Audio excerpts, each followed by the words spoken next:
U5 Hindi अध्याय 41। Master Luo एक प्रथम श्रेणी के फॉर्मेशन मास्टर थे जिन्होंने प्रशिक्षक यान के अनुरोध को अस्वीकार कर दिया था।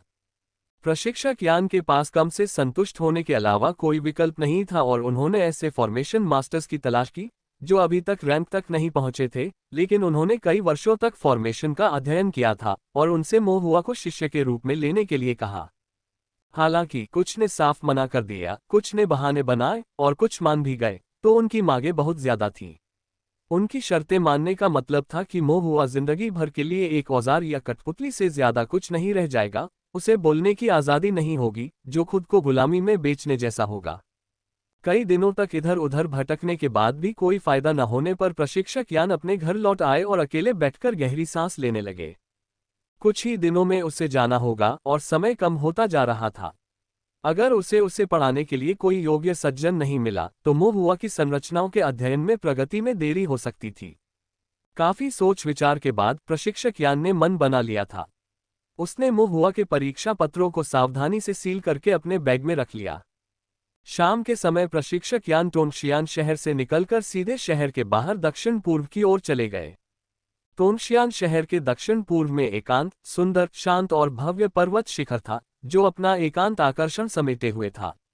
पहाड़ों के बीच एक आवास था जहां न तो कोई साइन बोर्ड था और न ही कोई द्वार, और अंदर तक पहुंचने के लिए केवल एक संकरे पहाड़ी रास्ते से ही पहुंचा जा सकता था। प्रशिक्षक यान पहाड़ की तलहटी में खड़ा था और काफी देर बाद उसने अपने कान के पास एक सूखी पतली आवाज सुनी। कृपया। ऐसा लग रहा था कि वह आवाज उसके बिल्कुल पास ही है, फिर भी वह उसकी चेतना के सागर में गूंज रही थी। प्रशिक्षक यान का व्यवहार और भी विनम्र हो गया जब उन्होंने अपने ताओवादी वस्त्र को सीधा किया, अपने भंडारण बैग को कमर पर थपथपाया और चेहरे पर दृढ़ निश्चय के भाव के साथ पहाड़ पर चढ़ गए। इस बीच मोहुआ टोंगशियान गेट छोड़ने की योजना बना रहा था। एक आउटर गेट शिष्य के रूप में मोहुआ का संप्रदाय के साथ एक साधारण रिश्ता था, सिर्फ ताओ साधना पाठों के लिए पुष्प आत्मा रत्नों के आदान प्रदान के पारस्परिक लाभों पर आधारित। इसमें थोड़ी बहुत भावनाएं भी शामिल थीं, लेकिन ज्यादा नहीं। freewebnovel.com। खासकर जब से प्रशिक्षक यान जा रहे थे और आउटर गेट अब फॉर्मेशन नहीं सिखाएगा, मोहुआ के रुकने का कोई कारण नहीं था। उनकी आध्यात्मिक जड़ ने पूर्व निर्धारित कर दिया था कि उनकी आध्यात्मिक शक्ति मजबूत नहीं होगी और उनकी साधना की गति तीव्र नहीं होगी। संप्रदाय द्वारा सिखाई गई अन्य विषय वस्तु जैसे शरीर शोधन, कीमिया, शिल्पकला शोधन और रूल निर्माण मोहुआ के लिए कुछ हद तक बेकार थी, सीखने लायक थी लेकिन त्यागने के लिए खेदजनक थी। एकमात्र चीज जो मोहुआ सीखना चाहता था और एकमात्र चीज जो उसके ताओ साधना के लिए संभावनाएं रखती थी, वह थी संरचनाएं। लेकिन बाहरी गेट के भीतर प्रशिक्षक यान के अलावा मोहुआ को नहीं लगता था कि कोई और उसे संरचनाएं सिखा सकता है। दाहू और उसके दो दोस्त भी स्कूल छोड़ रहे थे, लेकिन उनके जाने का कारण प्रशिक्षक नहीं था, बल्कि केवल ये था कि उनके परिवार गरीब थे और अब वे संप्रदाय की फीस और नए जुड़े विभिन्न खर्चों को वहन नहीं कर सकते थे। जैसा कि मोहुआ समझ गया था, पुराने संप्रदाय प्रमुख कुछ ही महीनों में सेवानिवृत्त हो जाएंगे और संप्रदाय के मामलों में दखल नहीं देंगे। इस प्रकार अब संप्रदाय में एल्डर कियान का अंतिम निर्णय होता था, दूसरे शब्दों में कियान परिवार का अंतिम निर्णय होता था। कियान परिवार ने विभिन्न तरीकों का उपयोग करके संप्रदाय में सुधार करने की योजना बनाई, लेकिन मुख्य उद्देश्य अधिक आत्मा पत्थर एकत्र करना था। चाहे वह कीमिया हो, कलाकृति शोधन हो या रूल निर्माण की कक्षाएं हो, जबकि पहले वे केवल मूल बातें सिखाते थे, अब वे अधिक उन्नत सामग्री सिखाने की योजना बना रहे थे, लेकिन इसके लिए अतिरिक्त स्पिरिट स्टोन्स की आवश्यकता थी। एल्डर कियान द्वारा साधना तकनीकों के लिए अतिरिक्त उत्तराधिकार शुल्क भी लगाया गया था, इस तर्क के साथ कि संप्रदाय उत्तराधिकार कठिन परिश्रम से प्राप्त किया जाता है और हस्तांतरित होने पर इसका मुआवजा दिया जाना चाहिए। कियान परिवार के सुधारों के बाद कुलों के कुछ शिष्य या धनी परिवारों वाले लोग बेहतर विरासत प्राप्त करने के लिए अधिक आत्मा पत्थर खर्च कर सकते थे। हालांकि बाहरी द्वार के शिष्यों में से निम्न स्तरीय साधकों, विशेष रूप से शिथिल साधकों ने मूलतः कुछ भी महत्वपूर्ण नहीं सीखा और उन्हें संप्रदाय शुल्क के लिए पहले की तुलना में अधिक आत्मा पत्थरों का भुगतान करना पड़ा। ऐसे ढीले साधक शिष्यों के लिए पढ़ाई छोड़ देने के अलावा कोई अन्य विकल्प नहीं था। इस प्रकार अपने सुधारों के माध्यम से टोंगशियान द्वार ने साधकों की पारिवारिक पृष्ठभूमि के आधार पर निम्न स्तर के गरीब शिष्यों को धीरे धीरे समाप्त करना शुरू कर दिया। ये निम्न स्तरीय ढीले साधक शिष्य अब संप्रदाय में साधना नहीं कर पाएंगे और उन्हें अपनी भावी ताओ साधना में अपना भाग्य स्वयं तलाशना होगा। मोहुआ ने अपने माता पिता के साथ स्कूल छोड़ने की अपनी योजना पर चर्चा की। मोशान पूरी तरह सहमत नहीं थे, लेकिन उन्हें पता था कि कोई और विकल्प नहीं है। ये सिर्फ मोहुआ का मामला नहीं था, बल्कि तोंगशियान शहर के सभी निचले स्तर के ढीले साधकों से जुड़ा मामला था। लियू रुहुआ को कोई आपत्ति नहीं थी। वह जानती थी कि मोहुआ अपनी साधना में मेहनती है और उसकी अपनी योजनाएं हैं। चूंकि उसने स्कूल छोड़ने का फैसला कर लिया था, इसका मतलब था कि वह संप्रदाय में ज्यादा कुछ नहीं सीख पाएगा, इसलिए उसने ज्यादा कुछ नहीं कहा। अब रेस्तरां का व्यवसाय अच्छा चल रहा था, भले ही उसका बेटा घर पर कुछ भी काम न करता हो, वह उसे पूरी तरह से सहयोग दे सकती थी। और इस प्रकार मोहुआ एक तीसरे स्तर के क्यूई शोधन साधक तोंगशियान द्वार से चला गया। मोहुआ केवल निकासी प्रक्रिया पूरी करने के लिए संप्रदाय में गया और उससे संप्रदाय की 6 महीने की बकाया राशि भी वापस मिल गई, जो लगभग 50 से 60 आत्मा पत्थर थी। संप्रदाय छोड़ने के बाद सबसे बड़ी समस्या साधना तकनीक की थी। मो शान ने मॉन्स्टर हंटर पथ का पता लगाने और मोहुआ के लिए उपयुक्त साधना तकनीक के बारे में पूछताछ करने का वादा किया, लेकिन इसमें कुछ समय लगेगा। दूसरी समस्या संरचनाओं के बारे में थी। किसी संप्रदाय के मार्गदर्शन के बिना मोहुआ केवल स्वयं ही सीख सकता था, या शायद एक प्रशिक्षण गुरु को मार्गदर्शक के रूप में अपना सकता था। लेकिन मोहुआ अच्छी तरह जानता था कि एक ढीले साधक के लिए एक ऐसे प्रशिक्षण गुरु को ढूंढना कितना मुश्किल होता है जो शिष्य बनने को तैयार हो। सभी प्रशिक्षण गुरु प्रशिक्षक यान जैसे नहीं होते, जिनके मन खुले हों और जो अपना ज्ञान और शिक्षाएं दूसरों को देने के लिए तत्पर हों। मोहुआ प्रशिक्षक यान से मिलने के लिए समय निकालना चाहता था, ताकि पिछले दिनों उनके सावधानीपूर्वक मार्गदर्शन के लिए उनका धन्यवाद कर सके। लेकिन उसे प्रशिक्षक यान के रहने का पता नहीं था, और जैसे ही उसने मैनेजर मुंह से रास्ता पूछने की सोची, प्रशिक्षक यान उससे मिल गए। जब से वे आखिरी बार मिले थे, प्रशिक्षक यान कुछ थके हुए से लग रहे थे, मानो वे किसी कठिन काम में व्यस्त रहे हों। अत्यंत सम्मान के साथ मोहुआ ने प्रशिक्षक यान को झुककर अभिवादन किया, जिस पर प्रशिक्षक यान ने सिर हिलाया और फिर पूछा, क्या आप अभी भी फॉर्मेशन का अध्ययन करना चाहते हैं? मोहुआ ने अपना सिर हिलाया। प्रशिक्षक यान ने मोहुआ की ओर स्वीकृति से देखा और फिर कहा, मेरे पीछे आओ। मोहुआ प्रशिक्षक यान के पीछे पीछे टोंगशियान शहर के बाहर दक्षिण पूर्व में एक पर्वत शिखर पर पहुंच गया। मोहुआ को दाहू और अन्य लोगों की यह बात याद आई कि ऐसा लगता है कि इस पर्वत को किसी ने एकांत में रहकर साधना करने के उद्देश्य से खरीदा है, जिससे साधकों का आवागमन बंद हो गया है। पहाड़ों में कोई राक्षस जानवर नहीं थे, न ही कोई कीमती आत्मा घास थी। आध्यात्मिक खदानों की तो बात ही छोड़ दीजिए, एकमात्र लाभ सुंदर दृश्य और शांतिपूर्ण वातावरण था।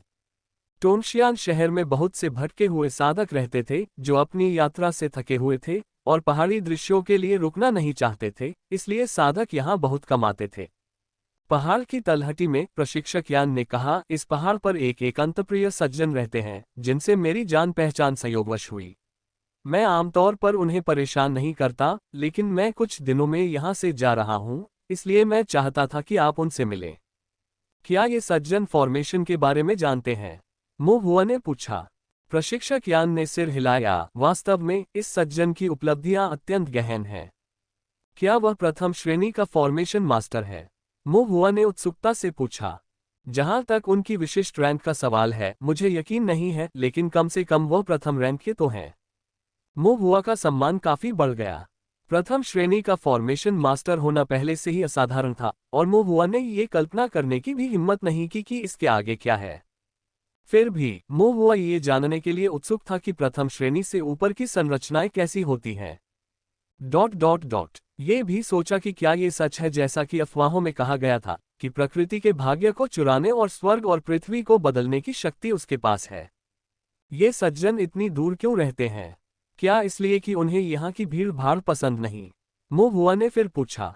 इस सज्जन को सांसारिक मामलों में स्वाभाविक उदासीनता है और वे परेशान नहीं होना चाहते, इसलिए इस पर्वत शिखर पर कोई भी व्यक्ति कम ही आता है। प्रशिक्षक यान ने मोहुआ की ओर देखा और कहा, तुम पहले ही अनुमान लगा चुके होगे कि मैं तुम्हें यहाँ क्यों लाया हूँ, है ना? मोहुआ ने सिर हिलाया। क्या ये सज्जन मुझे अपना शिष्य बनाना चाहते हैं? प्रशिक्षक यान ने सिर हिलाया। तुमने सही अनुमान लगाया। मैं तुम्हें बस इतना ही सिखा सकता हूँ, इसलिए मुझे उम्मीद है कि ये सज्जन तुम्हें कुछ मार्गदर्शन दे पाएंगे। आपने मुझे पहले ही बहुत कुछ सिखा दिया है, मोहुआ ने कृतज्ञतापूर्वक कहा। मैं तुम्हें जो सिखा सकता हूं वह उस सज्जन की पेशकश की तुलना में बहुत कम है। लेकिन प्रशिक्षक यान ने अपना सिर हिलाया। तुम अभी युवा हो और शायद पूरी तरह से समझ न पाओ। जैसे जैसे तुम भविष्य में और अधिक सीखोगे, तुम्हें संरचनाओं की विशालता और गहराई का एहसास होगा, जो एक साधारण चीज शोधन या यहाँ तक कि आधारशिला साधक की समझ से भी कहीं परे है। तुम्हारी दिव्य अनुभूति असाधारण है, तुम्हारी योग्यता अच्छी है और तुम परिश्रमी हो, जो तुम्हें संरचनाओं के अध्ययन के लिए एक उत्कृष्ट अंकुर बनाती है। इसलिए तुम्हें इस दुर्लभ प्रतिभा को संजोना चाहिए और अपनी क्षमताओं के अनुरूप जीने में कभी असफल नहीं होना चाहिए। आज मैं तुम्हें इस आशा से भेंट करने लाया हूं कि वह सज्जन तुम्हें अपना शिष्य स्वीकार कर ले। वह स्वभाव से उदासीन है और शिष्यों को स्वीकार करने के लिए उत्सुक नहीं है। फिर भी तुम्हारे लिए एक नामित शिष्य बनना अच्छा रहेगा, भले ही तुम केवल मूलभूत बातों को ही समझ सको, इससे तुम्हें साधना के मार्ग पर आगे बढ़ने में मदद मिलेगी। प्रशिक्षक यान ने आगे की ओर इशारा किया, जहां एक पहाड़ी रास्ता उनके सामने फैला हुआ था, जो धुंध से घिरे मध्य पहाड़ की ओर घुमावदार था। बादलों के बीच एक आंगन का एक साधारण लेकिन रहस्यमय द्वार था। प्रशिक्षक यान ने सलाह दी, पहाड़ पर अकेले ही चढ़ो, सम्मानपूर्वक रहो और जब कोई सज्जन तुमसे कुछ पूछे तो सच सच जवाब दो। अगर वह तुम्हें अपना शिष्य बना लेता है तो यह तुम्हारा सौभाग्य होगा। अगर नहीं तो निराश मत हो, इसका सीधा सा मतलब है कि अभी सही समय नहीं आया है। मुंह हुआ ने गंभीरता से सिर हिलाया, फिर प्रशिक्षक यान की ओर देखने से खुद को रोक नहीं सकी। प्रशिक्षक, आगे बढ़ो। प्रशिक्षक यान ने कुछ और नहीं कहा, केवल हाथ हिलाकर मना कर दिया। मुंह हुआ एक क्षण के लिए हिचकिचाया, लेकिन अंततः दृढ़ कदमों से पहाड़ पर चढ़ना शुरू कर दिया। बादलों और धुंध ने पहाड़ी रास्तों को ढक लिया था और उनके भीतर एक आंगन छिपा हुआ था जो बांस के फाटक के पीछे था, जिसमें एक संकरी पगडंडी मुंह हुआ के पैरों तक जाती थी। कुछ भी असामान्य नहीं लग रहा था। जैसे ही मुंह हुआ ने रास्ते पर कदम रखा, उसकी दिव्य इंद्रिय ने एक उतार चढ़ाव महसूस किया, मानो कुछ सक्रिय हो गया हो। फिर भी चारों ओर देखने पर पता चला कि पहाड़ अपरिवर्तित थे, पेड़ अभी भी वैसे ही खड़े थे और वनस्पतियां बिना किसी बदलाव के खिल रही थीं। मुंह हुआ रुका और चारों ओर देखा, लेकिन उसे कुछ भी असामान्य नहीं दिखाई दिया। मुंह हुआ ने सुना था कि कुछ सम्मानित वरिष्ठ लोग दूसरों की परीक्षा लेने के लिए संरचना बनाने या परिदृश्य तैयार करने में आनंद लेते हैं। उसे आश्चर्य हुआ कि क्या पहाड़ पर बैठे सज्जन को भी ऐसा ही शौक है, या क्या ये हो सकता है कि यह रास्ता अपने आप में एक परीक्षा थी। मुंह हुआ को एक अजीब सी घबराहट महसूस हुई। चूंकि वह एक फॉर्मेशन मास्टर थे और उन्होंने उतार चढ़ाव को महसूस किया था, इसलिए यह संभावना थी कि इस मार्ग पर एक फॉर्मेशन स्थापित किया गया था। लेकिन ये किस प्रकार का गठन हो सकता है? मुंह हुआ को संरचनाओं का सीमित अनुभव था, इसलिए उसे कुछ समझ नहीं आया। चारों ओर ध्यान से देखने के बाद भी उसे आसपास के माहौल में कोई फर्क नजर नहीं आया। मुंह हुआ सोचते हुए आगे बढ़ता रहा, लेकिन किसी निष्कर्ष पर नहीं पहुंचा। उन्हें केवल प्रशिक्षक यान का निर्देश याद था, अपना मन साफ रखना और प्रकृति को अपना काम करने देना, बिना किसी दबाव या निराशा के। इसी तरह आगे बढ़ते हुए उसने जल्द ही खुद को आंगन के प्रवेश द्वार पर पाया। आंगन का बांस का द्वार साधारण था, फिर भी उसमें एकांत आकर्षण था। बांस के गेट के पीछे दृश्य अचानक खुल गया और एक सुंदर आंगन दिखाई दिया, जिसमें कई शानदार बांस के घर थे। घास एक पन्नाकालीन की तरह थी, तालाब धुंध से घिरा हुआ था और सारस उसकी बूंदें पी रहे थे। यह दृश्य इतना ताजा था कि आत्मा मंत्रमुग्ध हो गई। आंगन में एक दुबला पतला बूढ़ा आदमी खड़ा था। मुंह हुआ ने जल्दी से उससे प्रणाम किया और कहा, शुभ दिन महोदय। बूढ़े आदमी की आवाज उसके रूप की तरह ही रूखी और सूखी थी, हवा में झूलती हुई किसी मुरझाई हुई शाखा की तरह लग रही थी। मैं वो साहब नहीं हूं जिन्हें तुम ढूंढ रहे हो। साहब अंदर हैं, मेरे पीछे आओ। ऐसा कहकर वह मुंह हुआ को बांस से बने एक घर में ले गया, जो अत्यंत साधारण था और चारों ओर से हवा बह रही थी। निवास के बीचों बीच एक अधेड़ उम्र का किसान बैठा था, सफेद वस्त्र पहने, असाधारण रूप से सुंदर चेहरे और सहज शान से युक्त आचरण के साथ। उसकी हर नजर में एक बेकाबू आजादी का भाव झलक रहा था, मानो दुनिया के सारे जीव उससे चिपक न पाएं। यह मुंह हुआ द्वारा देखा गया सबसे दिव्य और महान व्यक्ति था। अधेड़ उम्र के साधक ने मुंह हुआ का सौहार्दपूर्ण मुस्कान के साथ स्वागत करते हुए कहा, आप जरूर मुंह हुआ होंगे। श्रीमान यान ने मुझे आपके बारे में बताया है। मेरे प्रश्नों का सहजता से, बिना किसी रोक टोक के उत्तर दीजिए। जैसे भी आपके विचार आए उन्हें कह दीजिए। मुंह हुआ ने आदरपूर्वक झुककर जवाब दिया, जी सर। अधेड़ उम्र के साधक ने कहा, मेरा उपनाम ज्वांग है। मुझे बस मिस्टर ज्वांग कहो। मो हुआ ने फिर से सिर झुकाया। मिस्टर जून। श्री जुआंग ने थोड़ा सिर हिलाया और फिर पूछा, जब आप अभी पहाड़ पर छोटी सड़क पर चल रहे थे तो आपने क्या देखा? मो हुआ ने जवाब देने से पहले एक पल सोचा। वहां पहाड़ और पेड़, फूल और घास और एक छोटा रास्ता था। और कुछ नहीं। मिस्टर जुआंग ने दिलचस्पी से पूछा, क्या तुमने कुछ और नहीं देखा, जैसे लोग या घटनाएं? मो हुआ ने अपना सिर हिलाया।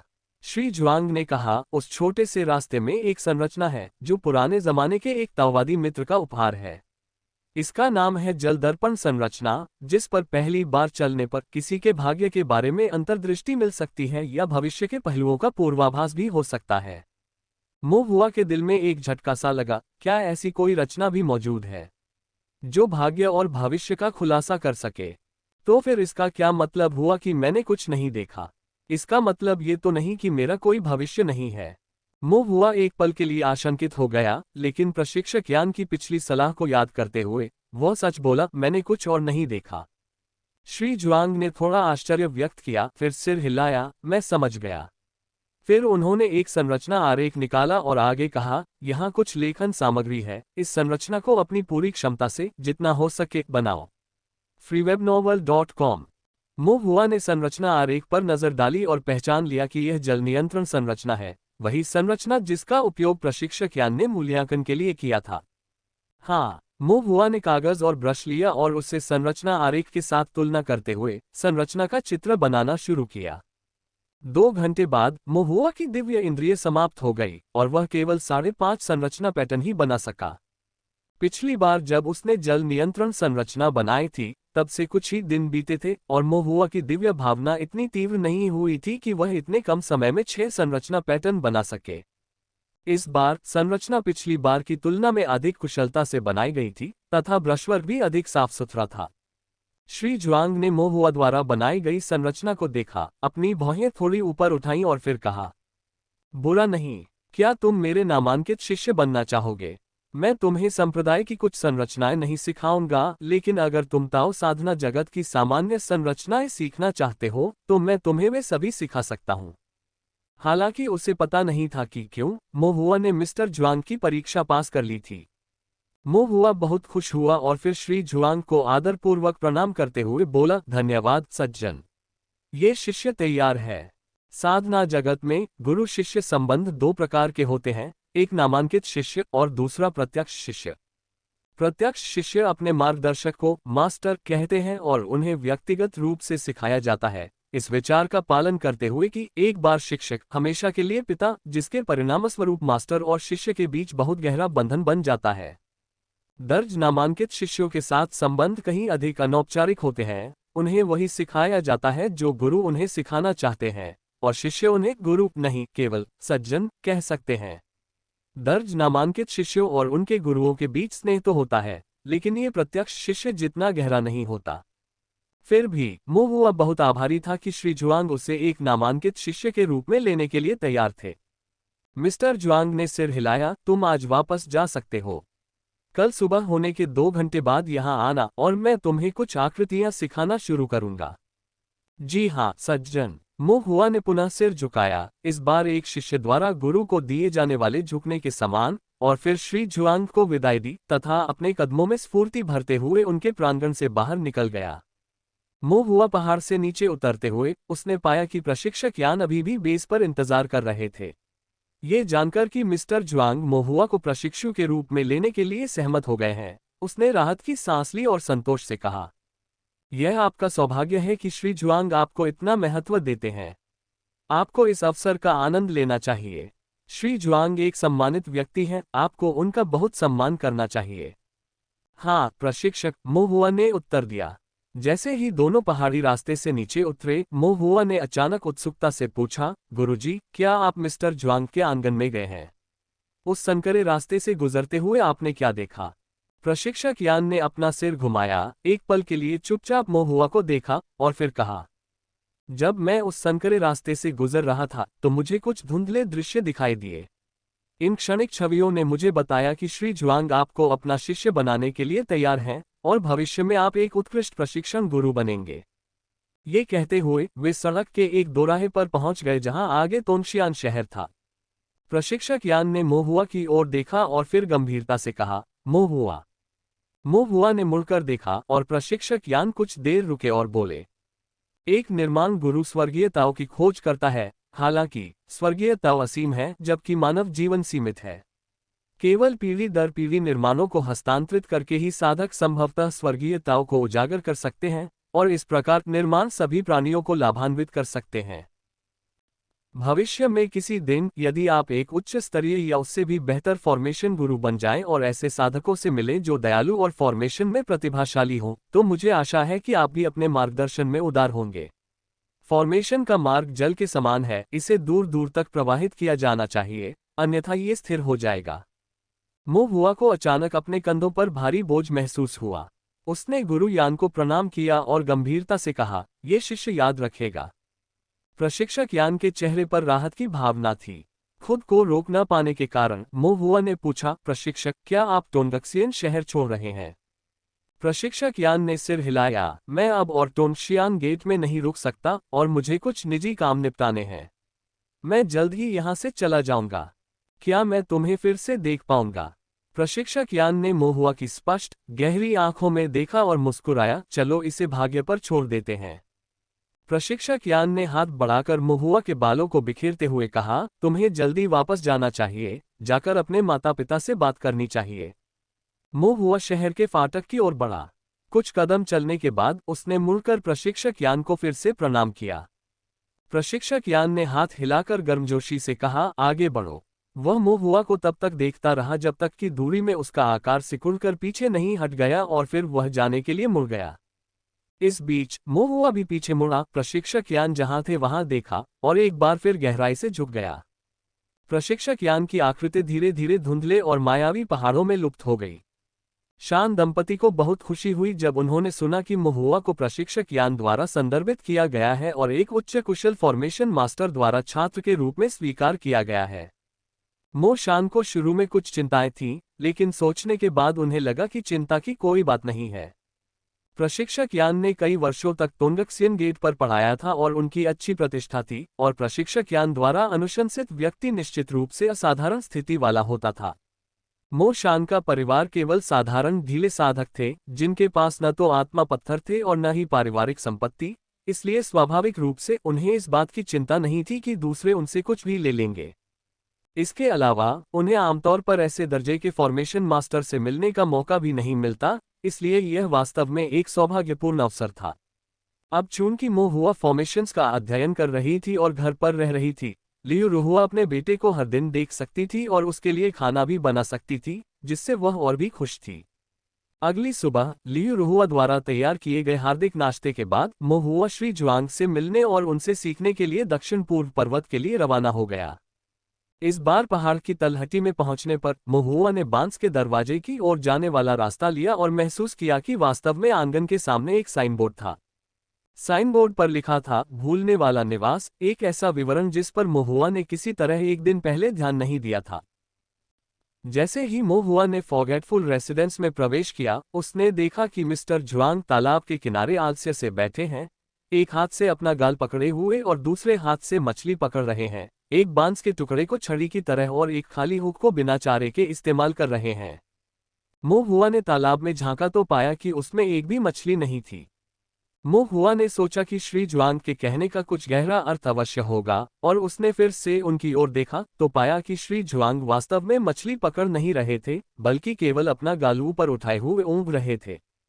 सौभाग्य से पिछले दिन वाले बूढ़े व्यक्ति ने मोहुआ को देखा और उसे बुलाकर कहा, ये सज्जन अक्सर झपकी लेते रहते हैं। जब वे झपकी ले रहे हों तो उन्हें अनदेखा करें और उन्हें परेशान न करें। ओह ठीक है। मोहुआ ने इस तरह सिर हिलाया जैसे कि वह पूरी तरह से समझ नहीं पाए हो, फिर भी सलाह का सम्मान करती हो। बूढ़े आदमी ने आगे कहा, मैं यहाँ का प्रबंधक हूँ और सज्जन की रोजमर्रा की जरूरतों का ध्यान रखता हूँ।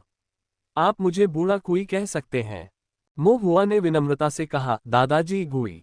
बूढ़े कुई ने मोहुआ की ओर देखा, लेकिन आगे कुछ नहीं कहा और शतरंज की बिसात निकालते हुए पूछा, क्या आप शतरंज खेलते हैं? मोहुआ ने शतरंज की बिसात की ओर देखा, क्या ये 5 तत्वों वाला शतरंज है? ताओ साधना जगत में शतरंज की कई किस्में हैं, जिनमें बागुआ शतरंज, पंचतत्व शतरंज, स्वर्गीय युआन शतरंज, त्रिप्रतिभा शतरंज आदि शामिल हैं। पंचतत्व शतरंज सबसे सरल और सबसे आम शतरंजों में से एक है, जिसका उपयोग मुख्य रूप से बच्चों को उनकी प्रारंभिक ताओ साधना में ज्ञान प्रदान करने और उन्हें पंचतत्वों के बीच पीढ़ी और संयम के ज्ञान को याद रखने में मदद करने के लिए किया जाता है। शतरंज के मोहरे खेलना आसान है। हर पक्ष के पास दो तरह के मोहरे होते हैं और बोर्ड बेतरतीब ढंग से 5 तत्वों वाले शतरंज के मोहरों की अलग अलग विशेषताएं उत्पन्न करता है, जो केवल पलटने पर ही प्रकट होते हैं। खिलाड़ी के जो मोहरे एक दूसरे का समर्थन करते हैं वे ज्यादा मजबूत हो जाते हैं, जबकि जो मोहरे एक दूसरे को रोकते हैं वे एक दूसरे को पकड़ सकते हैं। सरल, मजेदार और अधिक विचार की आवश्यकता न रखने वाला यह खेल कृषक बच्चों में बुद्धिमत्ता विकसित करने के लिए एक उत्कृष्ट खेल है। मूव हुआ को स्वयं 5 एलिमेंट्स शतरंज खेलने में कोई समस्या नहीं थी, लेकिन अनुभवी ओल्ड कुई द्वारा इसे खेलने के विचार से बूढ़े कुई ने मूव हुआ के मन की बात पढ़ ली। क्या आपको लगता है कि 5 तत्व शतरंज बहुत सरल है? एक पल के लिए हिचकिचाने के बाद और अपनी बेहतर समझ के विरुद्ध मूव हुआ ने कहा, महान दाव सबसे सरल है, जो पवित्रता और सत्य की ओर लौटता है। अक्सर चीजें जितनी सरल होती हैं उतनी ही गहन होती हैं।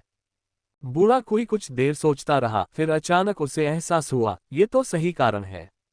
अगली बार जब मैं किसी के साथ शतरंज खेलूंगा तो यही कहूंगा। मूव हुआ। और इस तरह मूव हुआ और ओल्ड कुई ने शतरंज का खेल शुरू किया। पहले तो मूव हुआ ने सोचा कि ओल्ड कुई खेल में माहिर होंगे और उन्होंने पूरी ताकत लगा दी, लेकिन कुछ राउंड के बाद उन्होंने पाया कि दोनों के कौशल एक जैसे हैं और कोई भी एक दूसरे से बेहतर नहीं है, इसलिए उन्होंने निश्चिंत होकर खेल का आनंद लिया। अनजाने में ही दोपहर हो चुकी थी, तब तक मूव हुआ को याद आ गया कि वह वहां किस लिए आया था। श्री जुआंग तालाब के किनारे थे। उन्होंने सुबह मछली पकड़ते हुए झपकी ले ली थी और अब उन्होंने अपनी आंखें खोली, सूरज की ओर देखा और सिर हिलाया। दोपहर के भोजन का समय हो गया है। इसलिए पूरी सुबह शतरंज खेलने और आधा दिन बिताने के बाद मूव हुआ ने भोजन का प्रबंध करने में भी सफलता प्राप्त कर ली। भोजन ओल्ड कुई द्वारा पकाया गया था। इसमें मांस और सब्जियां, साथ ही चावल भी शामिल थे, जो आध्यात्मिक ऊर्जा से भरपूर थे, लेकिन स्वाद अवर्णनीय था। बूढ़े कुई के व्यवहार को देखकर यह स्पष्ट था कि वह खाना पकाने में विशेष रूप से कुशल नहीं थे। हालांकि श्री जुआंग को इससे कोई आपत्ति नहीं थी। खाने पर अनाज रक्त क्यू में बदल जाता था और मुंह और पेट के संवेदी सुख केवल भ्रम थे। भोजन का स्वाद चाहे जो भी हो, हर चम्मच और चॉपस्टिक के साथ वह शांति और शालीनता से चलते थे, मानो वे अनाज नहीं बल्कि दुनिया की ओस और हवाएं खा रहे हों। मूव हुआ को मिस्टर जुआंग का व्यवहार उचित और लापरवाह लगा और उसे अंदर से थोड़ी ईर्ष्या भी हुई। मूव हुआ ने मिस्टर जुआंग की नकल करने की कोशिश की, हर चॉपस्टिक उठाते हुए धीरे धीरे और शालीनता से खाना, लेकिन वह ऐसा नहीं कर पाया। उसे यह अजीब लगा और आखिरकार उसने ईमानदारी से अपना कटोरा उठाया और दिल खोलकर खाया। यद्यपि भोजन का स्वाद बहुत अच्छा नहीं था, लेकिन सामग्री उच्च गुणवत्ता की थी और उनमें आध्यात्मिक ऊर्जा थी। इसके अलावा महुआ भोजन के मामले में बहुत ज्यादा नखरेबाज नहीं था। बूढ़े कुई ने महुआ को बड़े चाव से खाते हुए देखा और महुआ के कटोरे में मांस के कुछ और टुकड़े डाल दिए।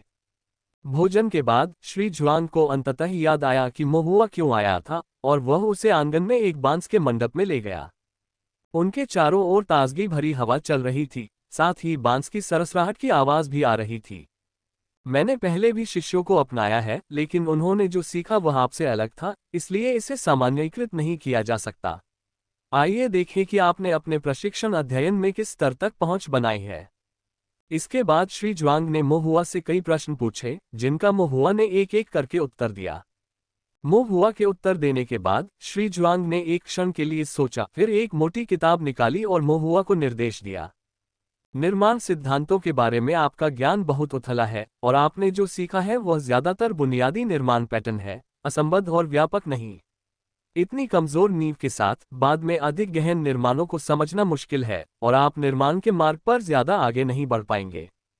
श्री जुआंग ने पुस्तक महुआ को सौंप दी और कहा, आपको सबसे बुनियादी अवधारणाओं से शुरुआत करनी होगी। इस पुस्तक में ताओ साधना जगत में संरचनाओं के बारे में बुनियादी सिद्धांत हैं, जिनमें विभिन्न विचारधाराएं, विशेषताएं और वंश शामिल हैं। पहले इनसे परिचित हो जाइए। जो आप समझ सकते हैं उसे समझिए और जो नहीं समझ सकते उसे लेकर मेरे पास आइए। एक बार जब संरचना सिद्धांत में आपकी नींव मजबूत हो जाएगी तो मैं आपको संरचनाएं बनाना सिखाऊंगा। freewebnovel.com। मो हुआ ने गठन ज्ञान की मोटी किताब को स्वीकार किया और कहा, धन्यवाद सर। श्री जुआंग ने हाथ हिलाते हुए कहा, आप पढ़ने के लिए आंगन में कोई आरामदायक जगह ढूंढ लीजिए, मैं अपनी आंखें बंद करके अपनी आत्मा को विश्राम देने जा रहा हूं। मो हुआ ने विदा ली, फिर फॉर्मेशन तकनीकों के स्रोत पर को गले लगाते हुए एक पेड़ के नीचे ठंडी घास के एक टुकड़े पर एक छायादार स्थान पाया और उसमें से गुजरना शुरू कर दिया। शुरुआत में स्रोत पर ने अपने उद्देश्य को स्पष्ट करते हुए बताया कि प्राचीन अमर प्राणियों ने आकाश का अवलोकन किया और पृथ्वी की जांच की, सभी वस्तुओं के विकास से स्वर्गीय दाव के बारे में ज्ञान प्राप्त किया और इस समझ को संरचनाओं में प्रकट किया। ये संरचनाएं स्वर्गीय दाव की गतिविधियों की नकल करते हुए कार्य करती थीं और इस प्रकार उनमें अथाह शक्ति थी। ताओ साधना के सभी क्षेत्रों में केवल संरचनाएं ही स्वर्गीय ताओ की सबसे प्रत्यक्ष और मौलिक समझ प्रदान करती हैं और वे व्यक्ति की दिव्य भावना पर सबसे कठोर मान भी रखती हैं। फॉर्मेशन मास्टर्स को 1 से 9 ग्रेड तक वर्गीकृत किया गया था। 9वीं कक्षा से ऊपर के लोगों को अमर माना जाता था, जिन्हें अमर फॉर्मेशन मास्टर्स के रूप में जाना जाता था। हालांकि अमर संरचना गुरु केवल किंवदंतियां हैं। लगभग 20,000 वर्षों में किसी ने भी वास्तव में अमरता प्राप्त नहीं की है और इसलिए कोई भी अमर संरचना गुरु नहीं बन पाया है। कोई नहीं जानता कि अमर की दुनिया बदलने वाली संरचनाएं कैसी दिखती होंगी।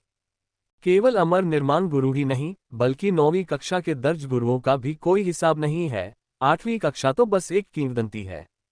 कुछ 6वीं और 7वीं कक्षा के गुरुओं के अभिलेख मौजूद हैं, जो सभी कुलीन कुलों, प्राचीन संप्रदायों या ताओवादी दरबार के प्रमुख बुजुर्ग जैसे व्यक्तियों से थे, और ये सभी साधकों के बीच शक्ति के अप्राप्य शिखर थे। 5वीं कक्षा के बाद 3वीं कक्षा तक प्रशिक्षण गुरुओं के अभिलेख प्रचुर मात्रा में मिलते हैं। उसके बाद ऐसे अभिलेख समाप्त हो जाते हैं, क्योंकि निचली कक्षा के किसी भी गुरु का, जब तक कि वे प्रशिक्षण में अभूतपूर्व नवाचार न कर लें, ऐतिहासिक ग्रंथों में उल्लेख योग्य नहीं होता। ऐतिहासिक विवरणों के बाद पुस्तक में विभिन्न संरचनाओं के बारे में विस्तार से बताया गया है तथा संरचनाओं की शब्दावली का प्रारंभिक विश्लेषण किया गया है। कुलीन कुलों, संप्रदायों और क्षेत्रों के बीच प्रशिक्षण विषयों का प्रवाह बहुत भिन्न होता है। यहाँ तक कि किसी विशेष प्रशिक्षण के एक ही वंश में भी कई छोटे वंश उभर सकते हैं। ये विभिन्न वंश अपने प्रशिक्षणों के अध्ययन, अनुसंधान, अनुप्रयोग और प्रभावशीलता में सूक्ष्म भिन्नताएं दर्शाते हैं। सभी प्रमुख शक्तियां अपनी मूल संरचनाओं को एक गुप्त रहस्य मानती हैं और स्वतंत्र अनुसंधान और अनुप्रयोग के माध्यम से ताओ साधना जगत में संरचनाओं की स्थिति समृद्ध रूप से विविध और पृथक दोनों हो गई है। संरचनाओं को उनके संरचना पिवट प्रकारों के आधार पर वर्गीकृत किया जाता है, जिनमें एरी संरचनाएं, 3 प्रतिभा संरचनाएं, 4 प्रतीक संरचनाएं, 5 तत्व संरचनाएं, 6 हार्मोनी संरचनाएं, 7 सितारे संरचनाएं और 8 त्रिग्राम सरणी शामिल हैं, लेकिन इन्हीं तक सीमित नहीं है। 5 तत्व संरचनाएं और 8 त्रिग्राम सरणी सबसे व्यापक रूप से प्रचारित और प्रयुक्त हैं, फिर भी प्रत्येक संरचना का अपना विशिष्ट उद्देश्य होता है। मो हुआ ने दिन का एक अच्छा हिस्सा on the source of formation techniques को पलटते हुए बिताया, जिससे उसे ज्ञान की अनुभूति हुई, लेकिन साथ ही अपनी तुच्छता का भी उसे गहरा एहसास हुआ। मो हुआ के लिए पहली कक्षा का फॉर्मेशन मास्टर बनना ही चुनौतीपूर्ण था। 7वीं, 8वीं, 9वीं या अमर कक्षा के लिए प्रयास करना तो दूर की बात थी। फॉर्मेशन का रास्ता समुद्र जितना विशाल था और मो हुआ, जो पहली कक्षा का फॉर्मेशन मास्टर भी नहीं था, अब उस विशाल सागर में एक छोटा सा कण मात्र था। On the source of formations केवल श्री जुआंग के स्थान पर ही पढ़ा जा सकता था और उसे ले जाया नहीं जा सकता था। अगले दिनों में मो हुआ हमेशा श्री जुआंग के भूलने वाले निवास पर जल्दी पहुंच जाती और फिर अकेले पढ़ने के लिए एक शांत और आरामदायक जगह ढूंढती। अगर कोई सवाल होता तो वह उसे चुपचाप नोट कर लेती और मिस्टर जुआंग के आराम करने के बाद वह सलाह लेने जाती। मिस्टर जुआंग किसी भी सवाल का जवाब देते और अक्सर कुछ ही शब्दों में मो हुआ के सारे संदेह दूर कर देते, जिससे वह बहुत प्रभावित होती। कुछ ही दिनों में मो हुआ का संरचनाओं के बारे में ज्ञान काफी बढ़ गया था। मो शान का जोड़ा आभार व्यक्त करने के लिए उनसे मिलने आना चाहता था, लेकिन श्री जुआंग ने यह कहते हुए मना कर दिया कि उन्हें एकांत पसंद है और वे दूसरों से मिलना जुलना पसंद नहीं करते। उन्होंने इस भाव भंगिमा की सराहना की, लेकिन जोर देकर कहा कि उनसे मिलने की जरूरत नहीं है। यद्यपि उन्होंने ऐसा कहा, लेकिन किसी भी प्रकार की स्वीकृति के बिना मो शान दंपति को हमेशा कुछ असहज महसूस होता था। मो शान फिर एक जंगली बैल को मारने पहाड़ पर गई। लियू रुहुआ ने गोमांस को मैरिनेट किया और उसे अच्छी तरह से पकाया, तरह तरह की पेस्ट्री भी बनाई, और मो हुआ को ये सब मिस्टर जुआंग के पास ले जाने को कहा और उसे याद दिलाया। चूंकि श्री जुआंग को शांति पसंद है, इसलिए हम उन्हें परेशान नहीं करेंगे, लेकिन फिर भी कुछ मामूली उपहार तो देने ही होंगे। श्री जुआंग के पास स्पिरिट स्टोन जैसी चीजों की शायद कमी नहीं है, लेकिन ये खाने की चीजें भले ही कीमती न हो, कम से कम हमारी सच्ची कृपा तो है। हुआ, जब तुम इन्हें उस सज्जन को दोगी तो मुझे उम्मीद है कि उन्हें ये अप्रिय नहीं लगेंगे। मो हुआ ने सहमति में सिर हिलाया। जब मो हुआ ने श्री जुआंग को भोजन का डिब्बा दिया तो वह कुछ घबरा गई। श्री जुआंग के व्यवहार को देखते हुए उसने अनुमान लगाया कि उन्होंने संभवतः सभी प्रकार के व्यंजनों का स्वाद चखा होगा, और हो सकता है कि उन्हें खुलेआम खेती करने वालों द्वारा खाया जाने वाला ये साधारण भोजन पसंद न हो। हालांकि जब श्री जुआंग को भोजन का डिब्बा मिला तो वे काफी उत्सुक दिखे। उन्होंने गोमांस के कुछ टुकड़े खाए और थोड़ा सिर हिलाया। हालांकि यह एक निम्न श्रेणी के जंगली राक्षस जानवर का मांस था जिसमें कोई आध्यात्मिक ऊर्जा नहीं थी, फिर भी इसे पकाने का तरीका बहुत अनोखा था। जंगली बैल की मांसल सुगंध और मसालेदार मसालों के मिश्रण ने एक ऐसा जंगली स्वाद पैदा कर दिया था जो उसने पहले कभी नहीं चखा था। ये पहली बार था जब श्री जुआंग ने इस स्वाद वाला गोमांस खाया था, इसलिए उन्होंने कुछ और टुकड़े खा लिए और कुछ को बाद में अपने पे के साथ खाने के लिए बचाकर रख लिया। मो हुआ ओल्ड कुई के लिए कुछ पेस्ट्री भी लाया। ओल्ड कुई पेस्ट्री पाकर हैरान रह गया, लेकिन उसने मो हुआ को बाहरी नहीं समझा।